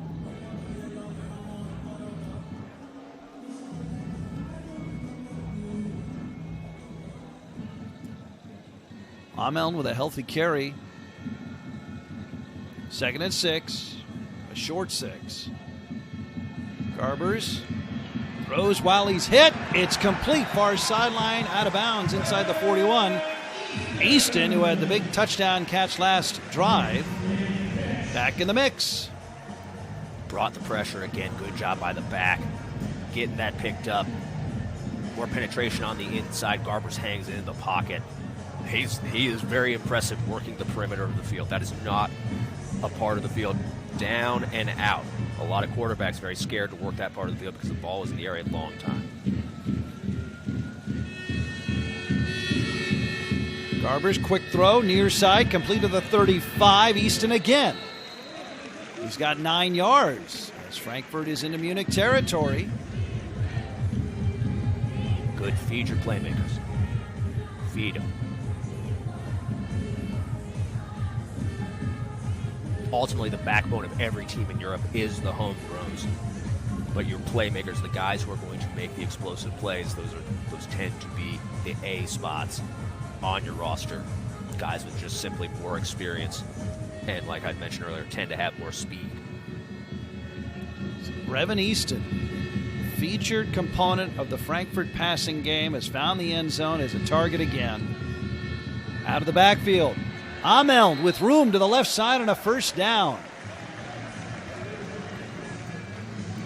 One way you neutralize that pass rush and you keep Garbers upright is you get the ball out quickly, and that's what's happening here.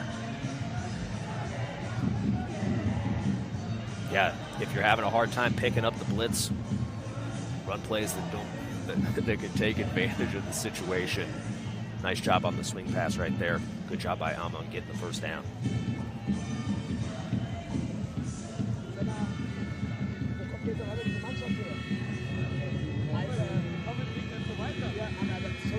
First and 10 at the Munich 29. Galaxy trying to come back.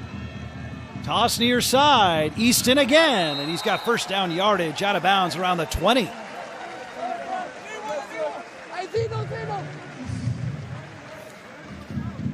Jet sweep, good job pushing out to the perimeter. They arc around that defensive end. Easton too fast for him. Good job by Shum getting out ahead, getting the corner blocked.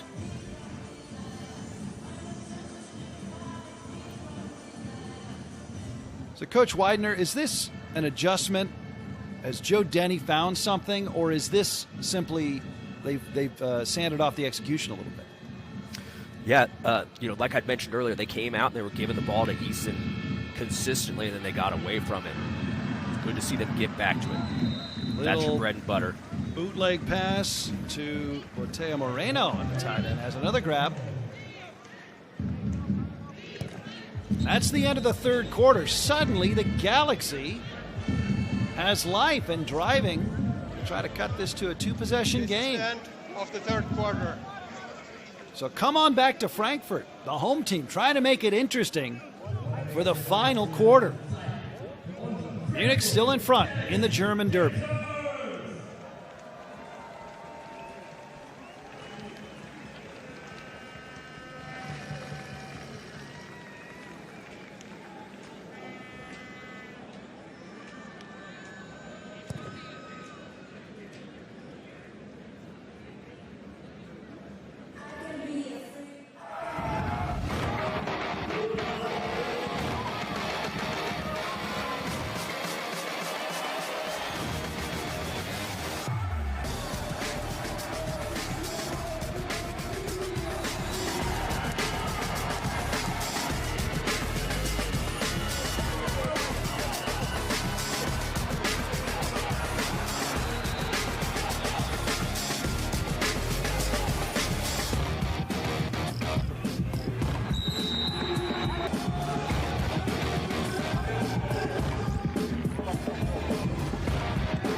Start of the fourth.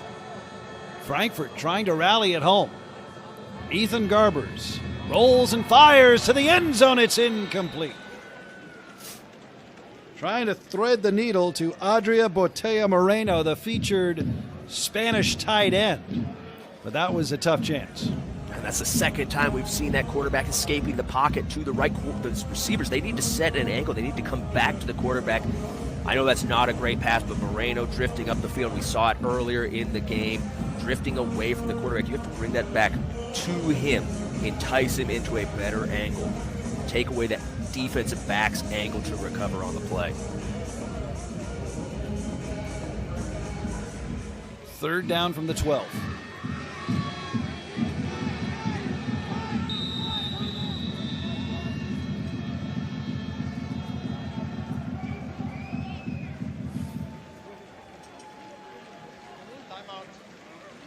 Frankfurt, first team timeout. Okay, so both teams have burned a second half timeout. So Frankfurt has 2 remaining. Munich has 2 remaining. Yeah, like I mentioned earlier, as I took on the role of game management coach in the NFL, all of a sudden you really gain a new appreciation for situations like this, not necessarily a critical third down, but say a first down and time's running out. You're like, I don't know, maybe we take the 5-yard penalty instead of burning the timeout. Obviously, never want to lose yards. But late in the game, if this thing gets close, those timeouts are going to be absolutely critical.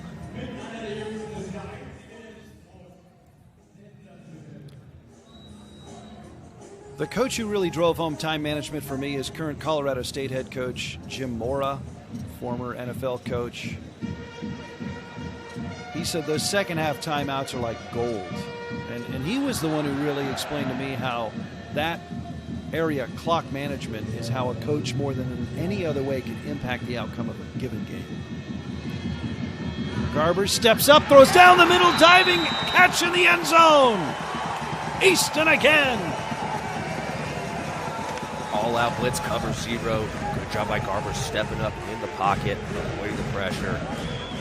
Great job by Easton digging that ball out. That was low. He got down for it. You can see they bring everybody to the A-gaps. The first thing, great check by the quarterback, bringing the tight end into the protection.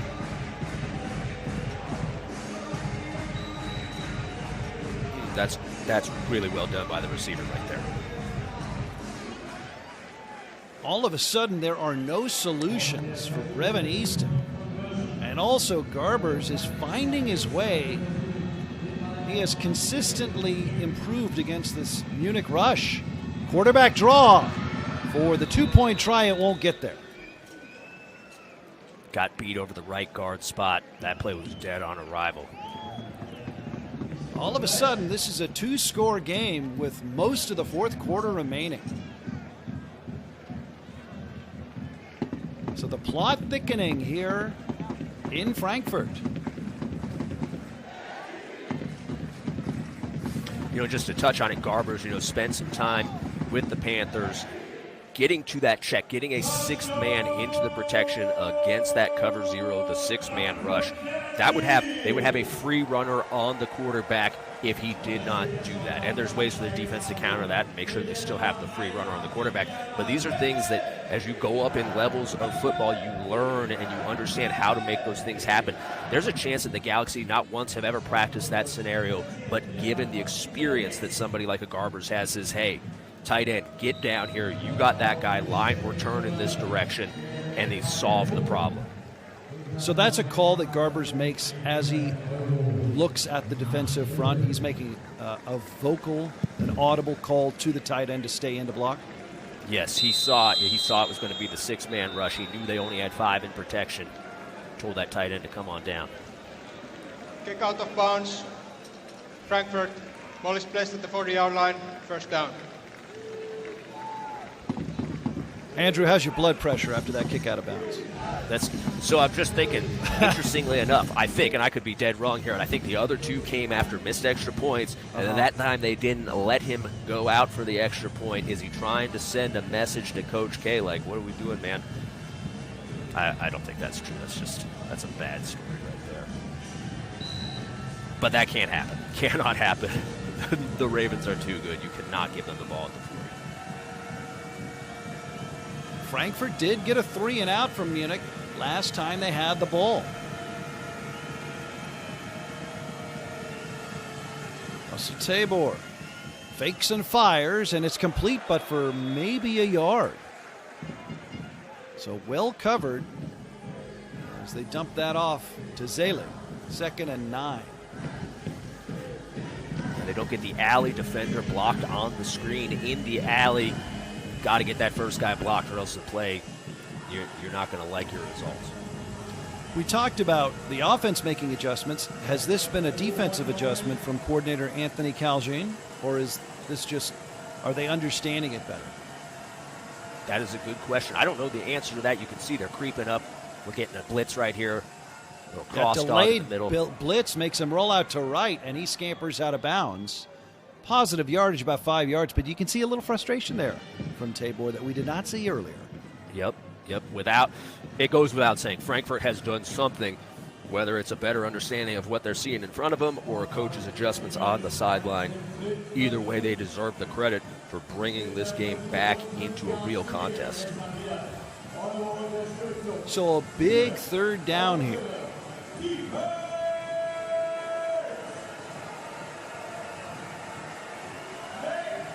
Frankfurt lost by 1 in the final seconds at home in week 1. They're trying to have a dramatic second game in front of the faithful. Here's the rush. Tabor hit as he throws. Incomplete. You can see how that all works together. Yeah, they've got Zaylik coming out of the backfield. Looks like a little choice or hitch route. They're trying to hit him. Pressure gets to Tabor, has to escape up, makes it a lot easier for the DB to make a play on the ball. Nicely done by the Frankfurt defense right there. This entire affair has just changed. It feels different now. I've got my fingers crossed. There's a chance that we might see Coach K smile today. Frankfurt head coach Thomas Kersling closer to his smile as his team is closer on the scoreboard as Munich punts it back to the Galaxy. This is Moore. Ducks through one would-be tackler out of bounds at the 33. So even though Munich started at the 40, the Galaxy defense gets the ball back for their offense. 3 and out. Not going to do better than that on defense. Plenty of time, 2-possession game, and decent starting field position after Moore brings us out across the 30.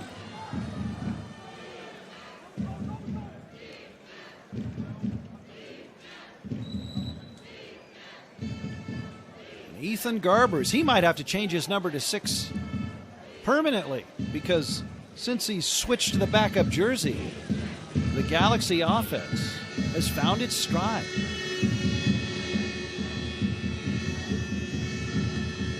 He's going long. Left side, overthrows his man to the 25. He wanted more. That's the home run they hit to Easton a couple of possessions ago. Yeah, it looked like Moore maybe stopped running on the play. Maybe thought the ball would be further inside. You take a look at him at the top of the screen.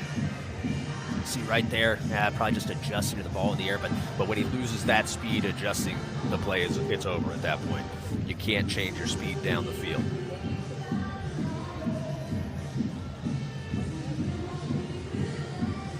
Galaxy took a shot. Now it's 2nd and 10.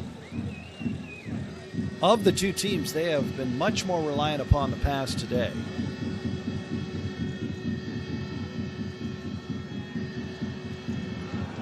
Loss on the play there. And maybe the ball is out.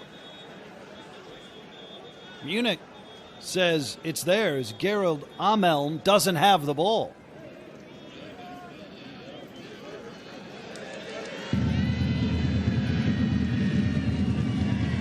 Ameln, well, was his knee down when it came out? That's the question.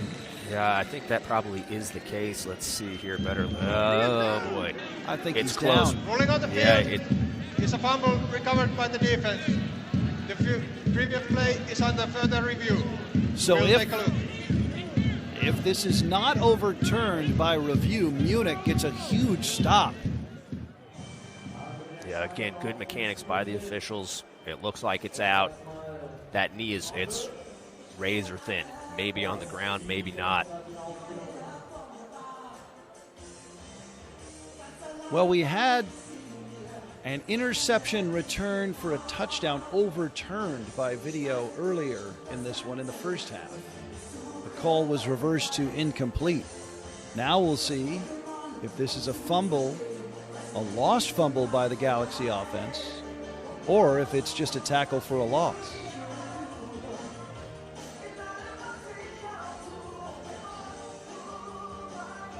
And if we get that replay, I won't hesitate to give you my probably incorrect opinion on what happened. Let's see. Show us what they're seeing under the hood over there. There we go. Still some happy people in Frankfurt. Well, the Galaxy fans with a lot more to be happy about here in the second half.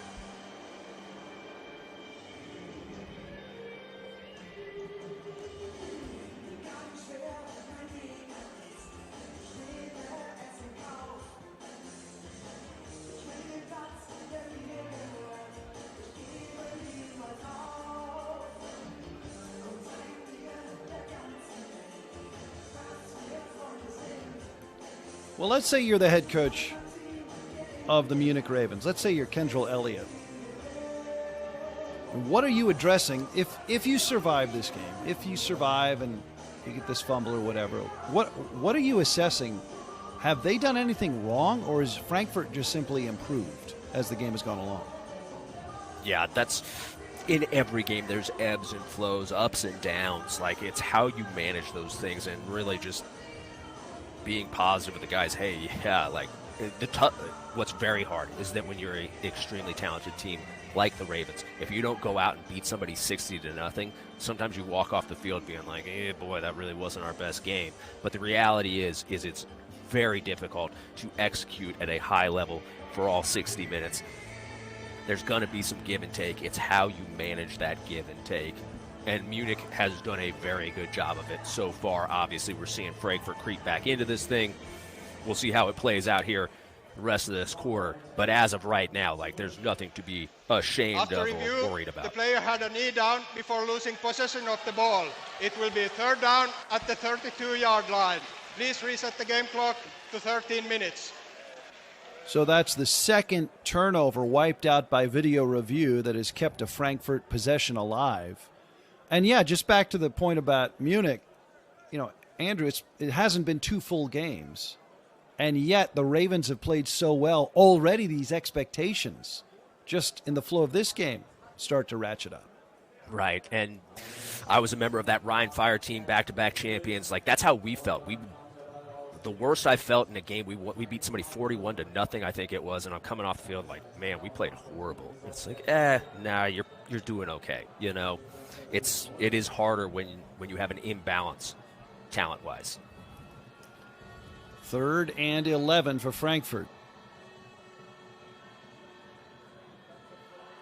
And dragged down is Garbers. The pass rush too much. They had a Zergable call. Again. Crossing routes against the man coverage, that's a good call, but I think it's just a 5-man rush. They've got enough guys to get that thing blocked. They have to execute up front.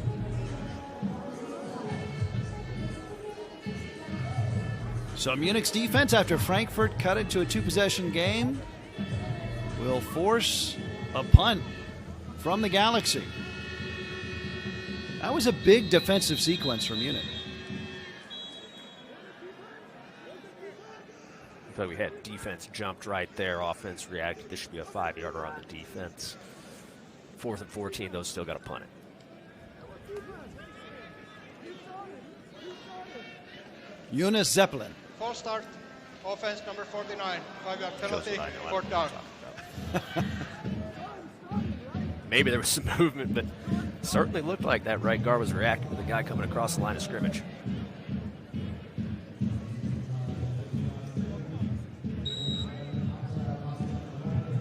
Again, you can see deviling both of the gunners here, trying to set up the return. They know they've got an explosive weapon back there. Harris already has a 98-yard kickoff return for a touchdown. He won't have an opportunity here.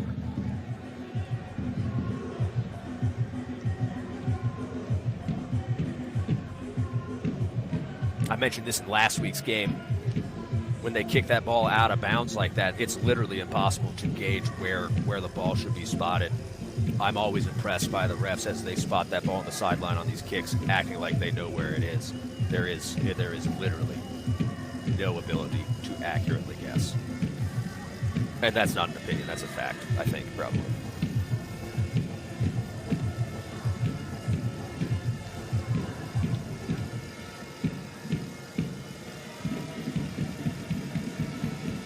Now Munich with an opportunity to reassert a controlling lead.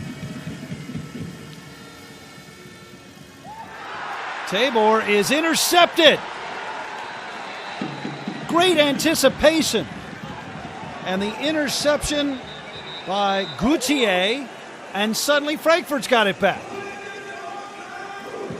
Came back to that spacing concept they hit Geyer on earlier, the little catch and run. This time Nickel falls back in again. We got a flag on the play. Good job recognizing the route combination and getting his hands on that football.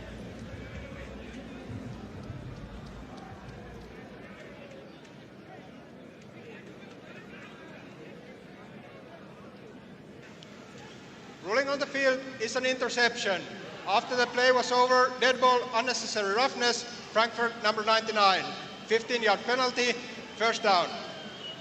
Well, this is a derby, right? So understandably, there has been some chippiness from both sides, and I think that's what you'd expect and what you'd almost would want. Not to the point of penalty, but certainly to the point of intrigue. Yeah, again, you can't take a positive play and then throw your own little, I'm going to see if I can personally make this about me instead of the team and get myself a 15-yard penalty after it. That is, to me, that's unacceptable. So Frankfurt starts at the 30 after the penalty. And we'll see if replay has overturned this interception by Gauthier.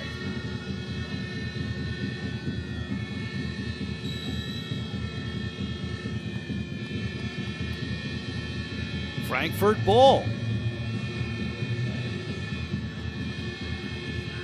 Going long, Garbers. Left side, incomplete. Easton wants a flag. hear the boos coming down. There's Flathands doesn't know what's going on. Don't read his lips. Holy smokes. Kids are watching this. All right, so if we had that hand fighting earlier, to me that's just hand fighting again. Let's take a look here.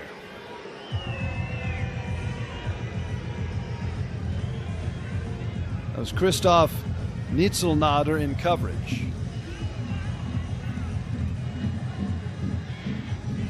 Yeah, that's a tough one. He does establish position down the field. I would understand if that got called either way. 2nd and 10 for Frankfurt from their 30. Garbers steps up. Throws right side. Caught on the move at the 40-yard line. Nico Straman.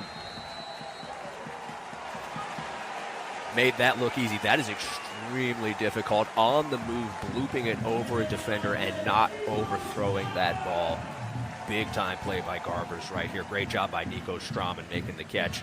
Straman been a fixture on this Galaxy roster for a long time. Garbers maturing before our very eyes in his 2nd EFA start. And that's a big time play.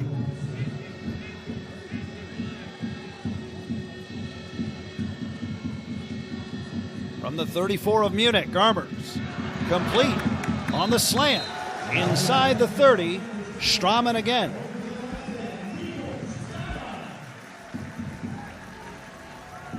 Looks like what they call a slop route, a slant option. And right there, they gave him the inside break. Straman stayed on the move. Straman, like I mentioned, been with this Frankfurt team a long time. Nifty receiver, great person. Been very fortunate to speak with Straman over the years. 8-yard gain. Galaxy on the march, trying to make this very interesting in the 4th. Jet sweep, Easton, first down, left side. And all of a sudden, the Galaxy are dealing. Yeah, back to that jet sweep. Get around that end. Tight end's got to get his hat play side on the linebacker right there. Might have been able to spring that for a little bit more than they had. Again, run into Shum's side out there. Shum, big physical receiver, number 11 for the Galaxy, doing a good job taking the corner out of the play. And let's you gotta love receivers that get grimy and dirty. Absolutely love it. Physical on the outside for Easton. 1st and 10 inside the 20. Garbers steps away from a blitz, looks downfield. Now rolling left and runs out of gas and staggers down outside of the 20 as he has brought down Divine Buckram. Yeah, Garber's not quite as nifty as a scrambler as Tabor is. Great job by Buckram getting him on the ground in a hurry. Great job by Nico Straman. Well, I hate to keep bringing him up, but right there came across, picked up the blitzer. I don't know if that was his responsibility or not, but awesome job by the receiver playing a little pass protection. Loss on the play. Divine Buckram has been so supportive at the line of scrimmage from safety all day for Munich. And he makes a tackle for a loss there. 2nd down. Call it 13. Under pressure, Garbers. Incomplete on a slant near the 5. Easton the target. Had a chance on the inbreaker. Easton's angle maybe a little bit high for the throw, or maybe the throw a little bit short for the route. Hard to say for sure. Again, he's got pressure right in his face, taking the hit. They got to shore up that protection.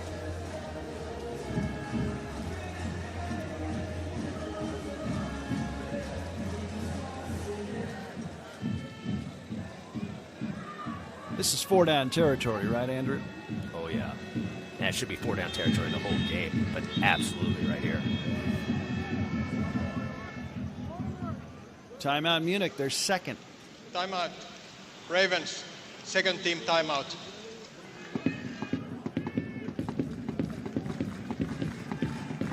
All right, how do you feel about that one? Yeah, I was about to say, given the critical kind of nature of the 3rd and 11 right here, if you need it, part of me says let's just keep playing football, and we might. You're going to really regret it later if you don't have it. But again, if this leads to a positive play, then you're happy you used it. It's kind of the beauty of football. You're never right unless you're right. So, I don't know if that makes sense to everybody, but real easy to second guess everything you do. Really even easier to second guess what other people are doing. As long as it works out as a win, every decision was a good one, though. Well, it's football offensive coaches and sports broadcasters. Everybody thinks they can do your job. Without question.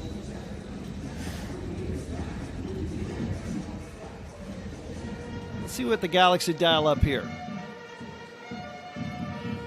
3rd and long.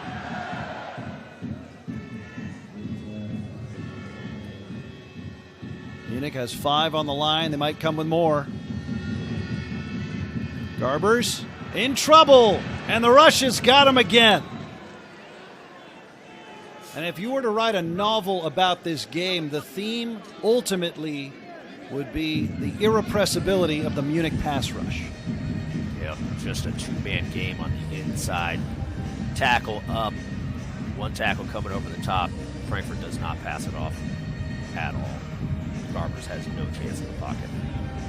It's Ituale Louis, and Munich showed blitz, but actually didn't bring the house. Yep, just a 4-man rush with a 2-man game. Got to get that picked up.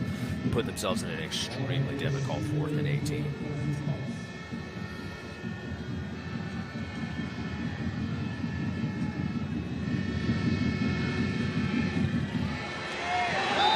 Incomplete inside the 10. He was going for Lenhart, and a turnover on downs for Frankfurt. Just try to give his guy a chance. It's really kind of all you can do in this situation. You got the wheel route. Good coverage by the DB right there. So the interception does not bear fruit for the home team. Munich still up 2 possessions. Yeah, this is a situation now. Okay, let's start running the ball. Let's get back to pounding the ball. Let's see how much time we can get off this clock. You want to mix in the pass if there's something you feel good about. If they start playing, you kind of everybody up on the line of scrimmage, man coverage. Yeah, mix it up and see if you can't start getting this clock wound down. Zelig motions to the backfield, then motions out of it. Tabor screen pass right side. Rodney running in traffic. Has 9 or maybe more. Good call right there to get this thing started. Safe play. Good job on the line, connecting with guys out there in space. Yeah, I like that call for a couple of reasons. One, you don't just dive into the line on a handoff as predicted, but it's still a cautious enough play where there's low risk. And it was good for a first down.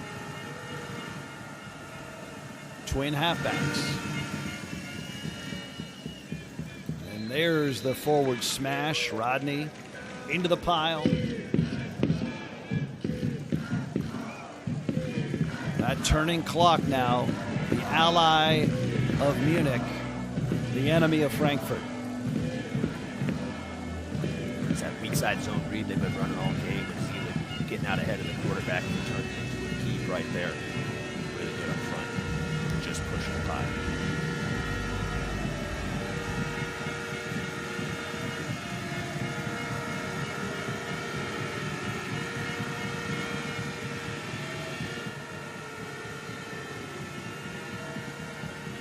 High snap, Tabor fakes, rolls, he's in trouble, gets around the end. Boy, his speed solves so many problems. Yeah, I don't know if that snap just threw the whole thing off. You saw all the offensive players. They were going left. Tabor was going right. I don't know if that's a miscommunication or if you just kind of sense the ability to make a play. And then going out of bounds here, not an issue. The timing rules change at the 5-minute mark. So once it gets to the 5-minute mark in the fourth quarter, 2 minutes in the first half, you can. That's when you would get the clock stopping going out of bounds. Here you can see clock continues to run. And poor Jan Jesus Lara Perez on the edge there in purple, just swimming, trying to find Tabor, who is gone. Another rollout. Tabor pumps, dives, and he should have a first down. To the 49-yard line. Yeah, roll pass here to the left. As a child of the NFL, somebody who kind of came up in the NFL, roll pass, I don't know that you ever see the quarterback keep it. Here, anytime Tabor's got that ball in his hands, that is a real legitimate threat.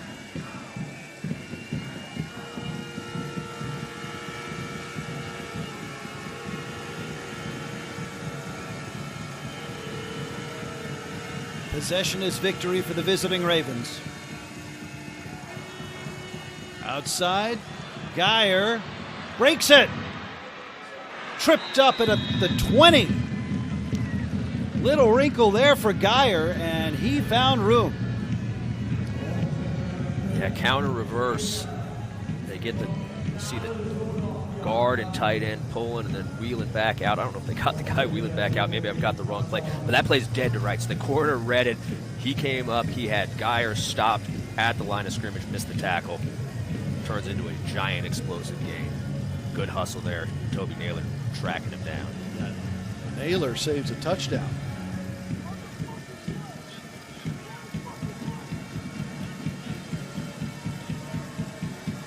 First and 10 to the 21 of Frankfurt. Quarterback draw. Tabor into a slide near the 10. Really hard to defend empty sets with the running quarterback.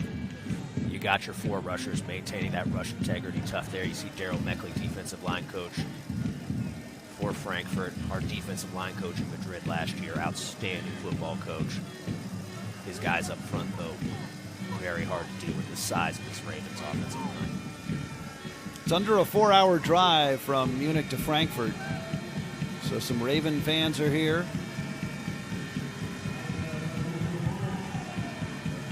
Second and short. Rodney with room. Rodney is in.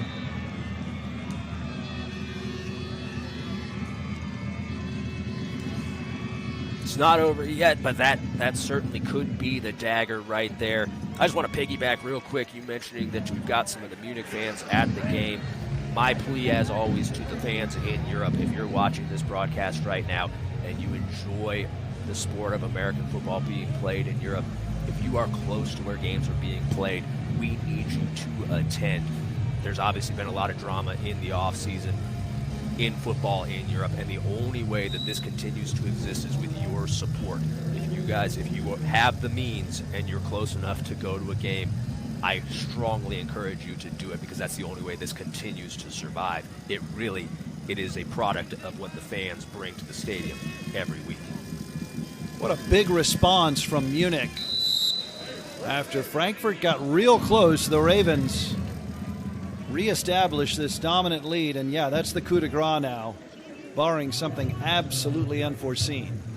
Yeah, managing those ebbs and flows, the ups and downs. Really good response right there by Munich.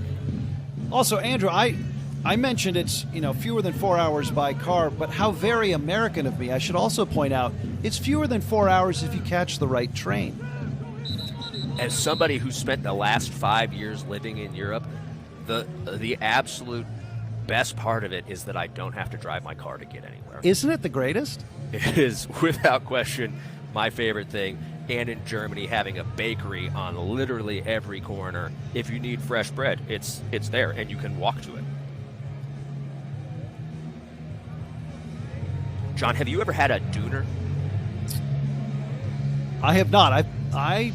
What is a döner? Maybe I have and I don't know. So street food. Frankfurt, number 97. This is his first towards potential disqualification. 15-yard penalty on the kickoff. Another big penalty for Frankfurt, a lack of composure. But a döner where they're shaving the meat off of the spit as it spins around. They throw it into that's on every corner in Germany too. Literally the best food on the planet. You get that thing, mint French fries, and you are cooking with gas. Well, I have spent time in Frankfurt. I do recommend it. And the next time I'm there, the next time anybody is here, I highly recommend it. Frankfurt's a great city. Kind of a commuter town, expands during the week, kind of a banking hub. Probably everybody watching this broadcast knows better than I do. shrinks a little bit on the weekends. Beautiful place. Reverse to Moore. Goes right into contact, runs through it, but can't get away, and he's spun around to the 25-yard line. And this is the rivalry element. This is the Derby. And with so many homegrown on every EFA roster, right? You only can have 4 Americans. You can only have 6 E spots. So the vast majority of the players on these rosters are German. And there's a lot of years playing against each other at various levels. Yeah, these guys all grew up in the same leagues. They're all very familiar with each other. National teams, a lot of these guys play together on their national teams.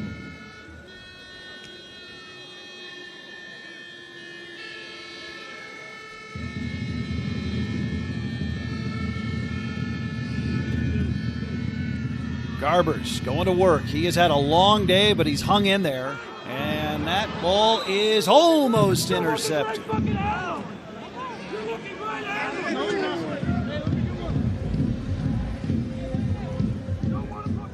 He spent a lot of time on the turf today, but Garber's, just his physical courage, I think, has been maybe the most impressive part of his performance. Yep, he's had bodies in his face. He's hung in the pocket, taking hits. And he's made plays. Position. Yep. Executing, and without question, the most difficult position in all of sports. Stand in there with a 280-pound guy trying to rip your face off while you're waiting for your guy to get open. That can be a little unnerving.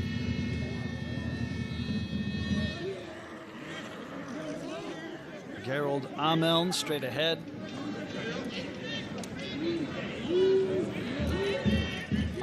I might be misquoting him, but the former California quarterback and current Golden Bear broadcaster, Mike Pawlowski, once described playing quarterback as trying to do a math problem on the freeway while reading a book, while standing on a freeway while reading a book. He's not wrong. I think that's pretty evocative. Yes, the anticipation these guys have to play with, and again, they have to do it all while people are literally trying to hurt them. Not easy. Mateo Moreno was not ready for that one. The throw came a little bit before he made his move. And some frustration apparent now from members of the Galaxy. That's the second time in this game. Much earlier in the game, we saw that stick route, same scenario. Quarterback's ready to throw it, putting it on his guy, and the receiver not quite ready for the catch.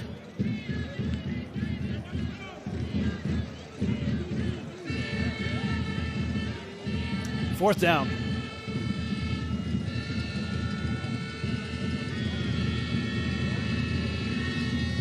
Munich got a blitz. Let's see. Movement on the line or timeout.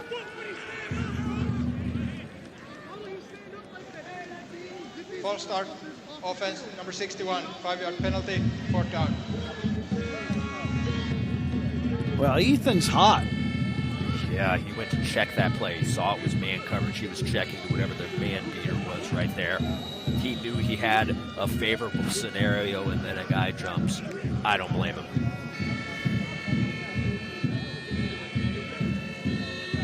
So the Munich faithful, however they have come to Frankfurt, are enjoying this one. Punt formation for the Galaxy.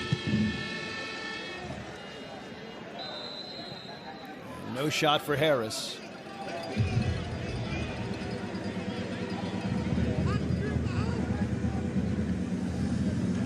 I think we're at the point, probably safe to say the Frankfurt comeback is officially over. So this is the only game on tap here in week 3. The Storm, along with Prague, Paris, and Tirol with a bye. Next week, week 4, on the 6th, Munich at Paris, Frankfurt at Tirol, and the Storm at Prague. Another good week of matchups. Yeah. Everybody tune in. EFA just getting started. Swing pass right side, complete, and good for first down yardage. right side, that's Konstantin Stricker. Stricker with his first reception. Yeah, they've got some of the backups in here. This is good. There's a lot of guys on these teams, like we say, the homegrowns. There's guys that are the backbone of this team who are the reason you're able to practice. They're the reason you get good looks in practice, but they're just not starters. And when you have close games, they don't get the opportunity to go in. And when you get games that aren't close and when it's over, important in my eyes, get those guys in the game. I really like what Munich's doing right here. And keep running plays. Let those guys run plays. You don't need to kneel this thing out. Let those guys get an opportunity to play because they have absolutely busted their butt to earn that. Toss on the near side of the 30-yard line. That's Benedict Poehler, and that'll take us to the 2-minute warning. Frankfurt made it interesting, but Munich, too much. Coming down the stretch in this one. Come on back to Frankfurt.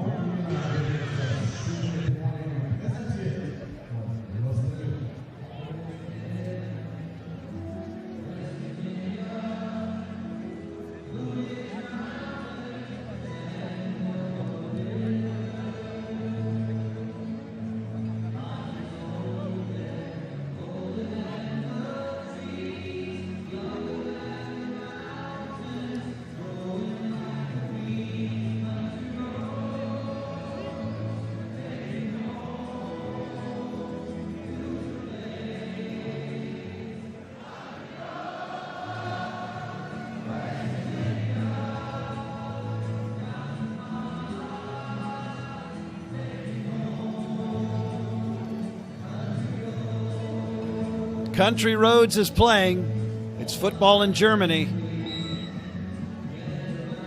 We are at PSD Bank Arena in Frankfurt, home of the Big Four. You saw August 15th and 16th, the semifinal round of the EFA Championship. Get your tickets through Ticketmaster. Frankfurt is a great place to be in the summertime. Whistles sound on 2nd and 8. Andrew Widener, John Ramey with you from Frankfurt, where the home team was down big at halftime, rallied. Defense. Number 96. But Munich penalty, has been too much on both sides of the line of scrimmage. The pass rush has kept Frankfurt from being able to consistently generate big plays, and Munich's ground game has been tough to stop. So next week, Munich at Paris on Saturday the 6th. Frankfurt at Raiders Tirol on Saturday the 6th. And then it's on the 7th, Sunday, the Nordic Storm are at Prague. Those are intriguing matchups. That's one fun thing about this league, as we have the backup quarterback, Levin Adram. He goes on a draw inside the 20. Adram now at the controls for Munich. Munich at Paris. I mean, I think until anybody beats Munich, we have to assume they're the favorite. Yeah, absolutely. Munich coming in, they're going to be the favorite. Paris is a scrappy team. Jack Del Rio, the head coach there of the Musketeers. Musketeers organization, extremely well run. A lot of good people putting that roster together. They've got some serious talent. That should be a very, very good matchup. What is that, the Saturday game next week? It is. Staggering forward towards the 26-yard, or rather inside, is Benedict Poehler inside the 20-yard line.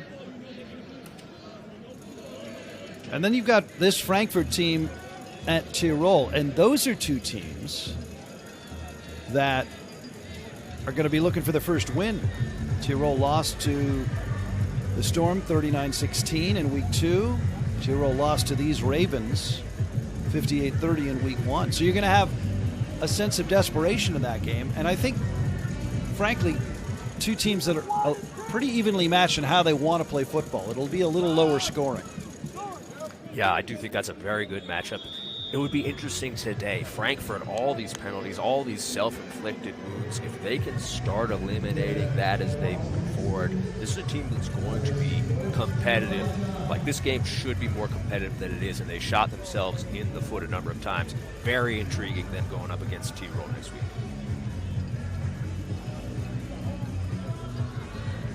Munich with a very complete performance. Dominant, especially on the ground offensively, scoring in special teams and on defense. And Munich is their first road win of the year. They're 2-0 as they win in Frankfurt. It is final at PSD Bank Arena.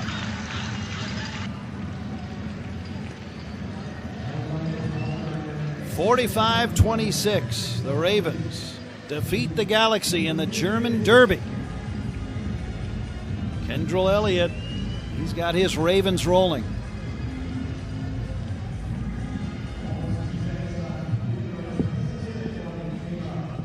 Well, it wasn't too clever. The Ravens knew they had an advantage running the football, and they knew their pass rush would be tough to slow down, and they played to their strengths, Andrew.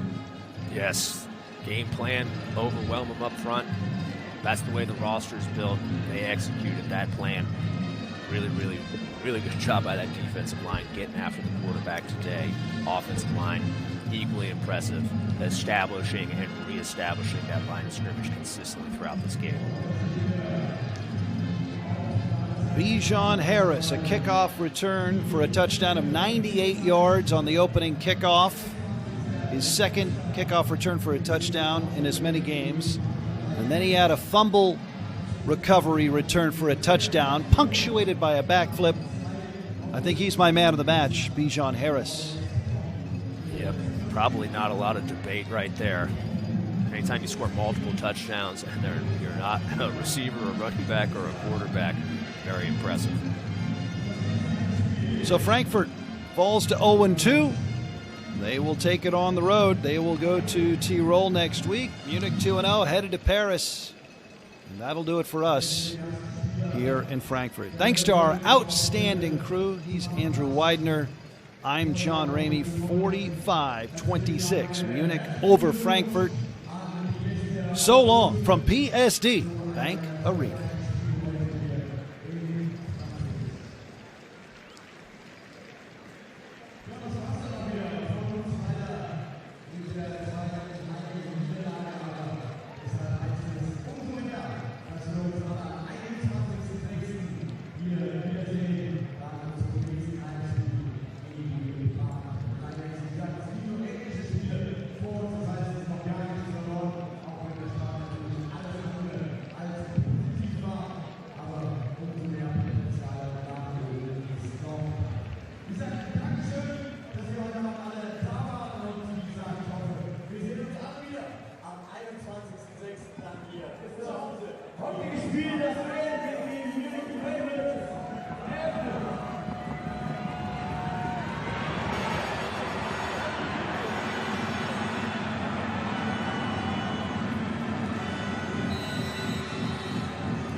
Timeout, injured player.